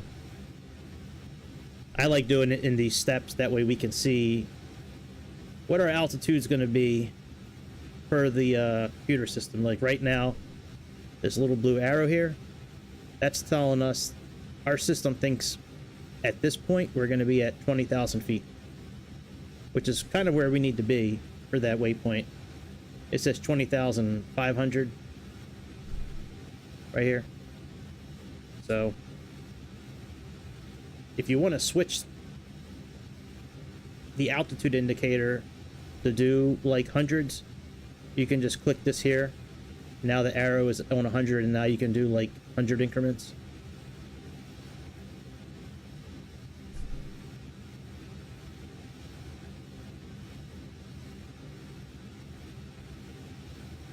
All right, after Amtod, we have Hazel. That's 13. Oh, no, we have Peg 2, which is 16.9. Actually, I think I will put this in hundreds.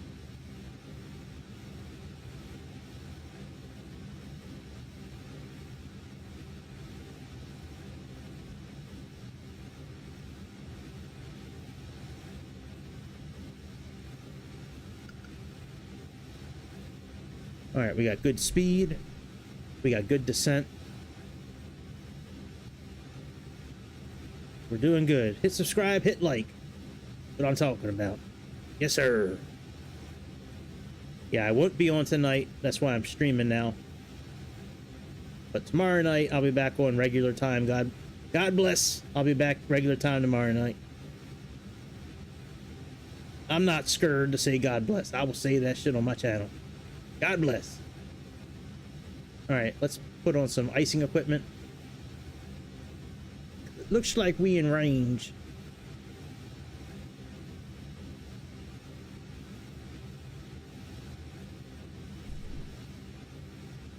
Even though we don't get anything that shows up saying that, you know, we should put icing on. Like, I've never seen a warning pop up for that, but we're at -8 for the true airspeed. I mean, for the true air temperature, so I'm gonna go with that. Alright, you can see beg tow, we're gonna be right at 16.9. So that's good. We got a good descent going here. When we get a little closer, we can plug in 13,000. Because that's Hazel, and then we have to slow down to 250 knots before we can continue our descent.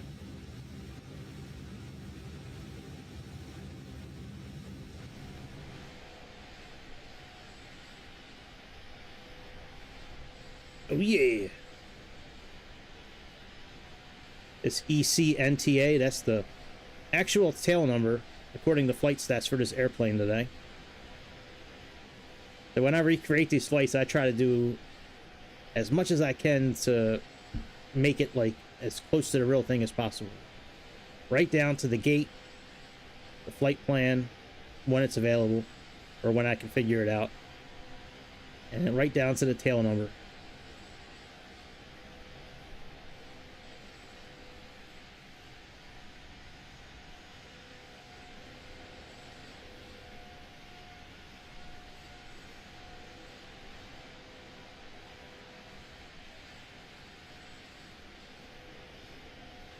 Hello, England. Hello. Hello, England. All right, let's put 13,000 in for our next altitude, and then after that, we're gonna have to slow down.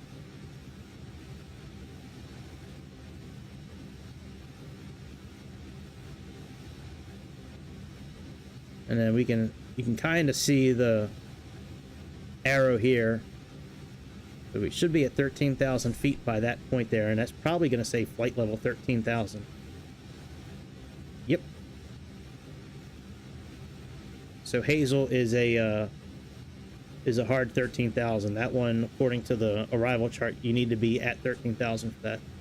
What? Huh? Hey.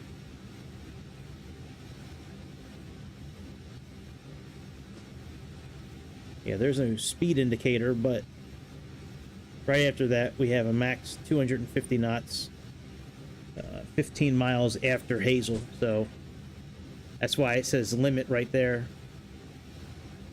And then you have 250 right underneath. So this is the part of the flight plan that I was talking about earlier that's kind of got me worried a little bit, because it seems like it's really fast for 13,000 feet, but we are going to be slowing down, so.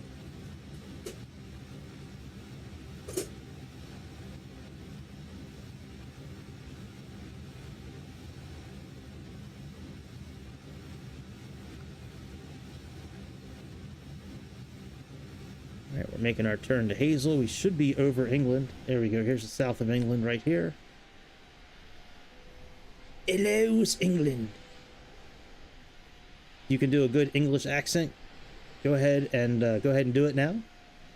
Right now. And then hit subscribe. Don't be a bitch. Hit subscribe and hit like. And we got photogrammetry on. We have multiplayer on, so. You know, this is like the second time I've been around this area in this last week, and I never see anybody multiplayer-wise around this area. I don't know why. The Needles Lighthouse helipad.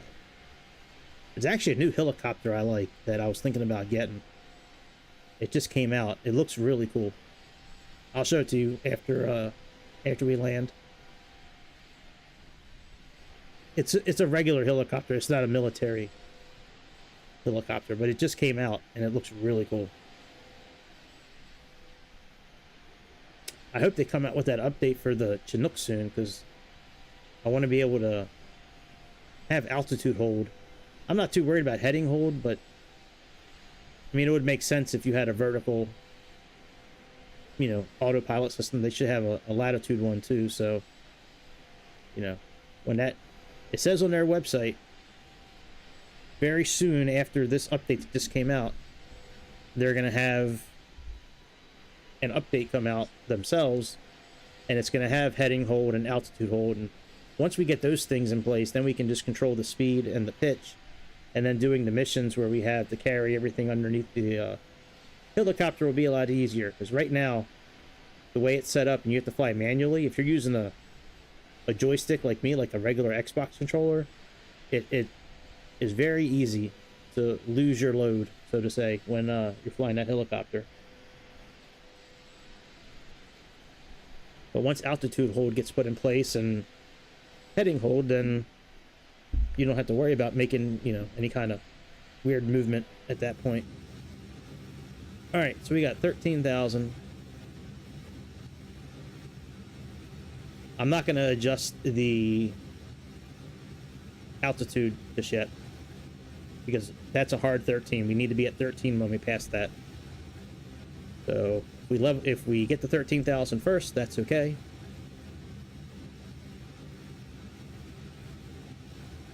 And then we'll plug in our next altitude after that, which is well, it says 12,480. I'm gonna put in 9,550. Actually, we probably could put in 12,480 and then get down to 250 knots, and then, you know, that's probably what we'll do.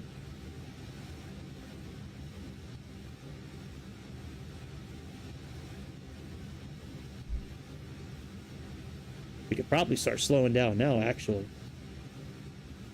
Let's do that now, actually. Let's plug in... Hey, let me not get ahead of myself. Okay, yeah, let's do that now. So let's come here, let's pull the knob out, and then type in 250. And all that's going to do now is just pull the throttles back. And then we'll start slowing down a little bit on our own.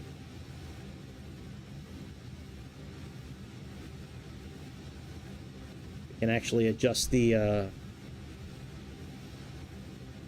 height a little, the vertical speed a little bit here.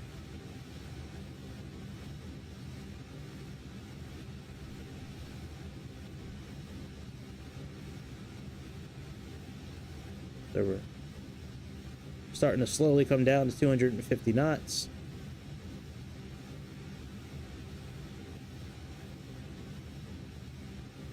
We're going to level off here at 13,000 feet. And then after that, we'll start descending again. Now, as soon as this says altitude, there you go, altitude, I'm gonna pull the altitude back now to not 12.4. I'm gonna do the one below that, so 9,500. So 9,500. So let's plug that in.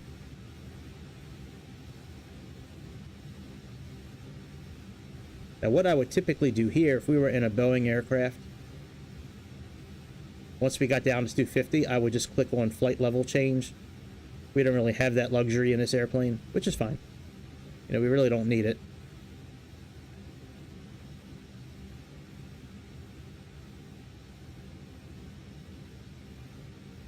All right, so we got 2 miles getting ready to pass. We're at 250. And then we're going to get ready and pull this. We're getting ready to activate this button and start heading down. All right, let's start heading down. Let's do like 1,300 and see what happens. Usually minus 1,300 around this area of the flight usually is a pretty good descent rate to keep your speed and also get down to the right altitude and time. So Yeah, look, see, it's showing us we're gonna get to 9,500 just a little bit, maybe about 3 or 4 miles before. So we can actually adjust this now. Let's put it up to, let's do one click. Let's do like 12, let's do like 1,200.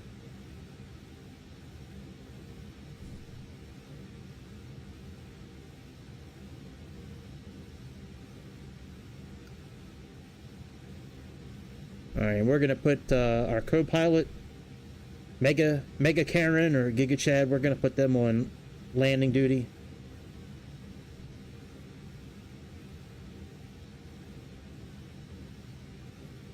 All right, they don't need to be on it just yet, but we're gonna put them on that duty when the time comes.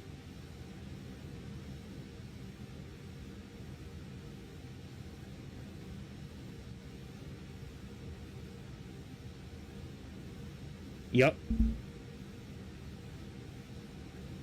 That's right. All right, let's plug in 7,000 because that 7,000 is a hard altitude. We need to be at 7,000 feet when we cross that waypoint. Dr. Octavius. And once we pass this next little waypoint thing here, oh, we do need to get down to 220. What I'm going to do at that point is I'm probably going to put it back in managed speed mode and let it do its own thing. So once we cross here, I'm going to go ahead and plug in, you know, push this back in so it's managed by the MCDU. What did that heart say? What did that? Yep. That's right.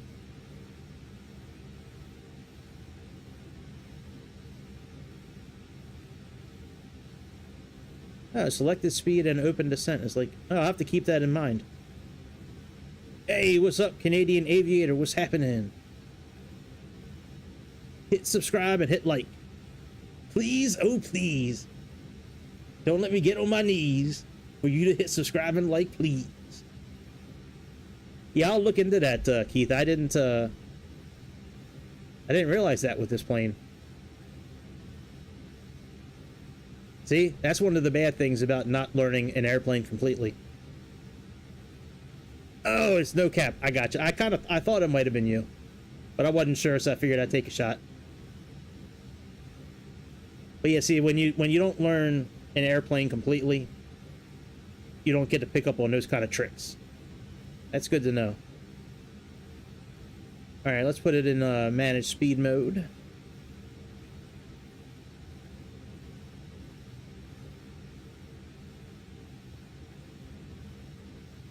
Well, yeah, you already are, but are you already subscribed with... Oh, you already have this blue wrench, so I guess you just changed your name. I gotcha, okay. I thought you had, like, different accounts. All right, let's put on the... Let's put on the seatbelt items. We'll put the logo light on, wing light. Yeah, I'm not streaming tonight, so I'm streaming right now. So I'm off of work today. All right, that little pink dot we're getting ready to cross, that should be our switchover point where we're getting ready to descend, drop our speed to 220.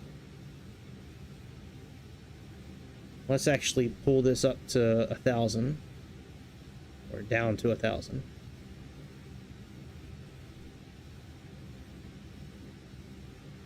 Cool.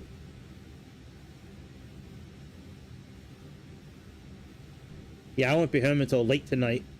I got plans this evening.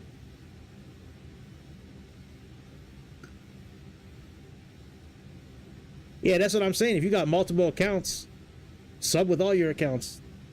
That's what I do too. I have another account that I use periodically, and whenever I'm on that one, I sub to all the other ones. Yeah, I've only been to Canada a few times, but I know it's a beautiful place. All right, we can put on our landing lights, I guess.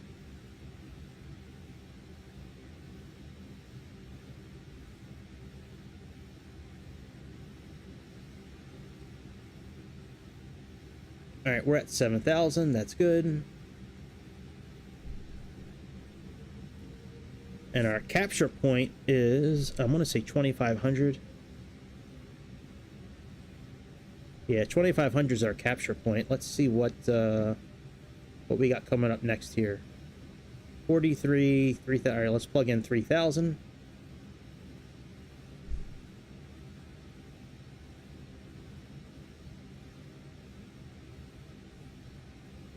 Once we cross Ak, we'll start descending again.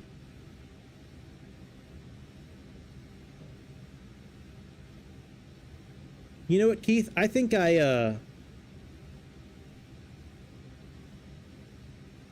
I think we talked about that, where you want to learn like one airplane like extremely well. That what you were saying before about the selected speed and all that, I think that's how I started to descend.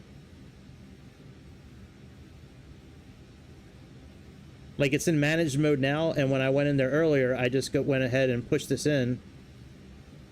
So it says descend right there. But it wasn't descending at a quick enough rate to get to the altitude that I needed it to before, so that's why I went into manual mode, but whatever, it's all good. But yeah, I'll have to look into that. Selected speed and...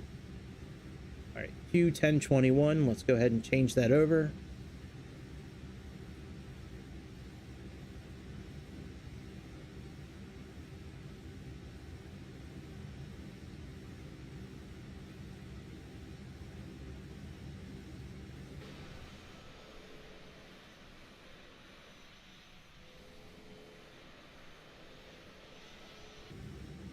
I think we can probably go ahead and arm our speed brakes.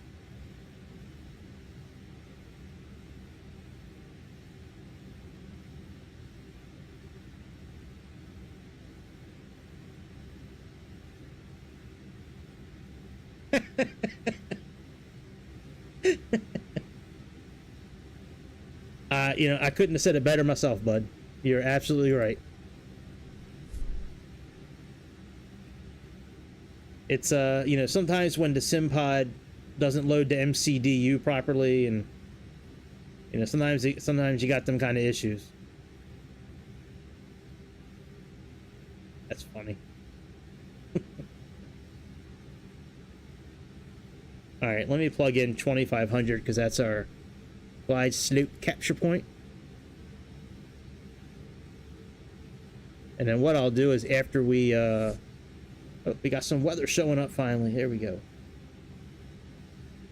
All right, there's no approach mode with this thing. Oh, we got landing mode though. I think that's what LS stands for. Yep, landing mode. So this thing always shows your vertical and latitude capture points way earlier than the screen over here on the left.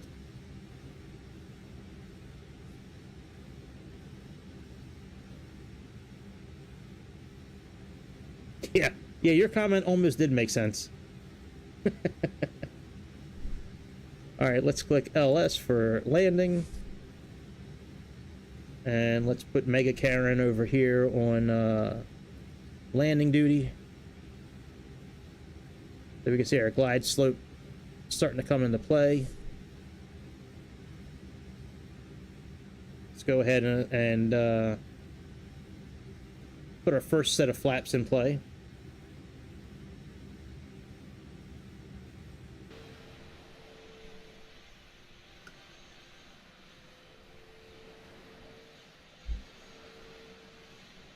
Then once we make this turn, well, you know, I could probably click local. Oh, you know, I could click approach now, actually. Because the glide slope is showing up. So let's click approach. And let's click the second autopilot so we can do a category 3 landing. And I think we could really just sit back here now.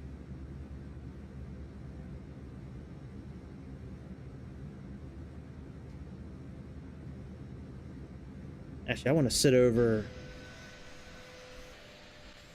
Where's a better part of the wing to sit over?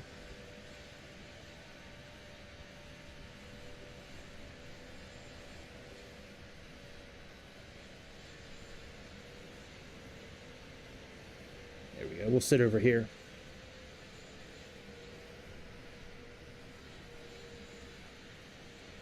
That's true. Yeah, exactly. I never said I was a pilot. The only thing I've ever said close to it is like I'll be, you know, like I'm your internet pilot for the night or something like that. Like I've never claimed to know everything. I just come in here and play. I know a fair amount just from. But yeah, man, I actually I like negative comments sometimes. They're fun to read.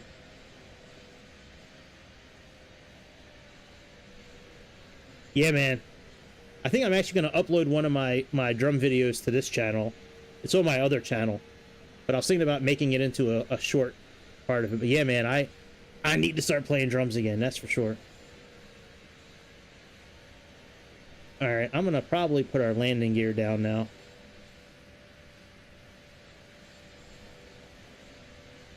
Because we're actually lining up now with this is so weird, like not being in the cockpit while it's coming in for landing. All right, we got the glide slope. Let's put our landing gear down.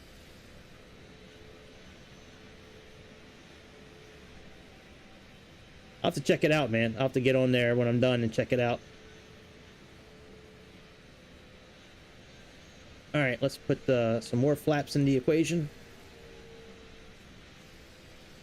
Oh, I don't know.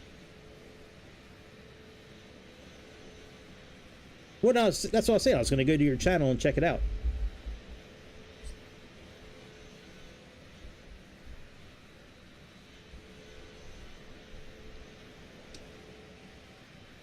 All right, let's put our next set of flaps in play.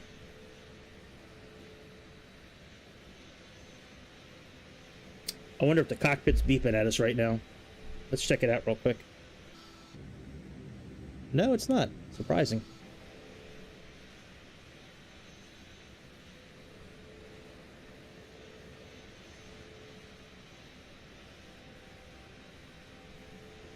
All right, we're gonna go flaps full here momentarily.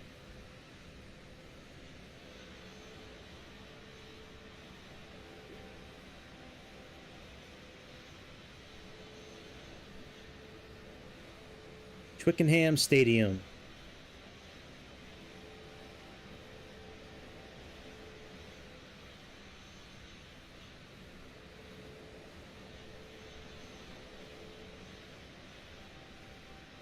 Yeah, it's cool when you can learn to do something, but learn it an alternative way.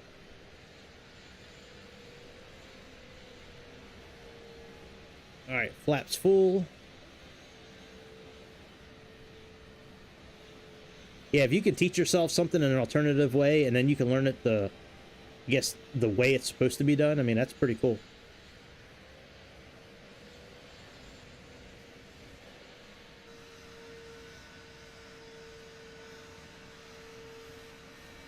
Yes, it does. Bikes cost a lot of money.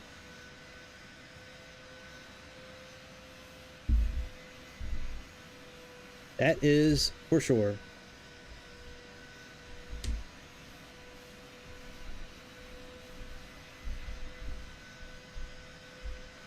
Especially good quality mics with the right cables and the right, you know, PA to put it through, or an 8-track or a 4-channel, whatever you're gonna plug it through, man. All that equipment's super expensive.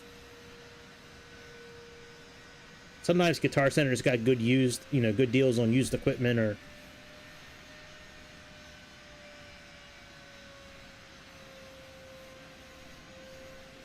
yep, it's auto landing. I got it set for a Category 3 auto land.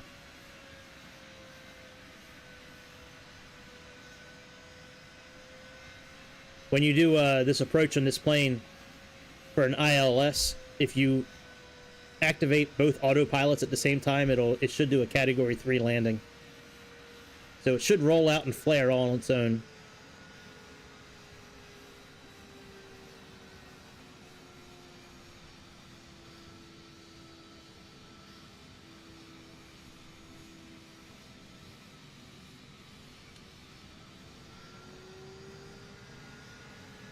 Sweet. Where we're going, we don't need roads.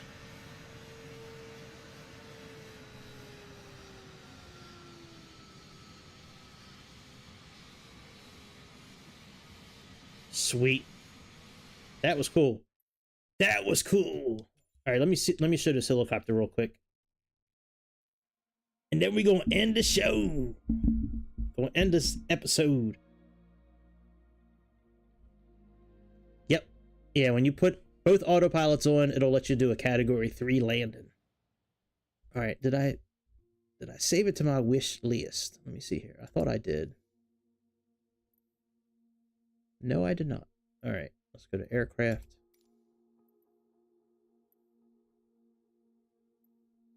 Oh, by the way, I haven't seen that new Captain Sim C-130. I haven't seen it in here yet, so I don't know if it's out for Xbox or not. But yeah, this helicopter right here, man. This thing, I mean, it's got 9 people have rated it at 5 stars so far. This thing looks pretty dope.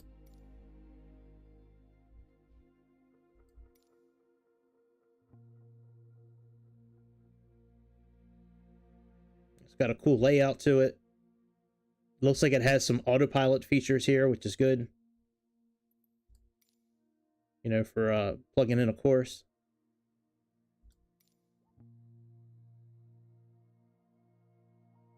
But I've never heard of Cowan Simulation. I'll have to look them up.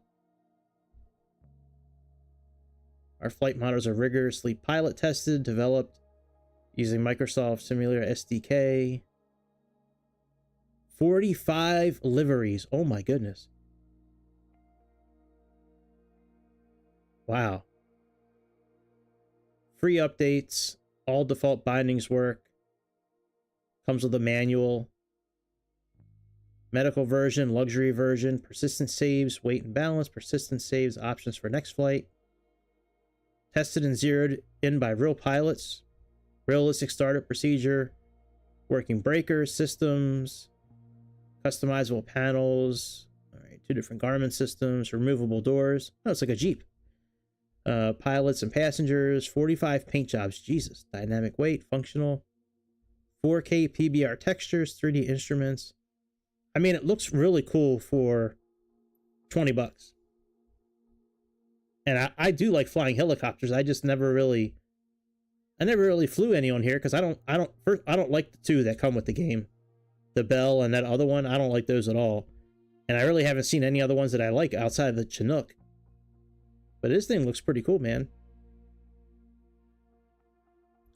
As long as it's got a cup holder in it and an ashtray.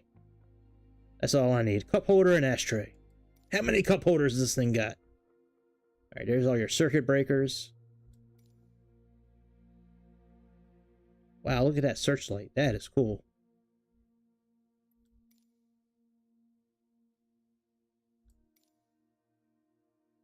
So yeah, I'm thinking very strongly about getting this over the... Oh, that is dope. I like how it's got like all the equipment in the back and all that. That is cool. That bitch got some big titties. I'm not like, you know, I don't really look at like cartoon characters that way, but I mean, like, if you're laying on your back and they're sticking that straight up, they're either super fake or you are young or you just got huge. Anyways. All right. So let's see what else we got here. It'd be nice if they would have showed the other liveries a little bit instead of the ambulance one the whole way.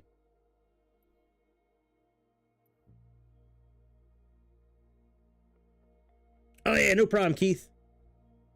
Yeah, Jake, I'm thinking about getting this helicopter here in the next couple of days. I've been looking at it, and I'm real close to pulling the trigger on it. But helisimmer.com. I'll have to look at Helisimmer and Cowan Simulation. I'll have to look into that. All right, I'm gonna end it here. I gotta get ready to leave. Got plans tonight, but I will be back tomorrow, Wednesday, at regular time, like 7:30. And I'm not really sure what we're gonna be doing, but you know, we'll figure it out. I'm not really sure what I'm gonna do yet. If I get any other negative comments from people, I'm just gonna make a flight based around whatever their comment is. Like I did today. So, wow, what's wrong, dude? You know I stream like every night, like around that time. I just can't do it tonight. That's why I'm doing it now. Plus, I'm off of work today. All right, well, go ahead. I'm getting ready to shut down. All right, I will see y'all later. Y'all have a good Tuesday. I will see y'all tomorrow night on Wednesday around 7:30 Eastern Standard Time. Until then, my friends, have a great night. I'll see you over Mother Earth tomorrow. Subscribe and like.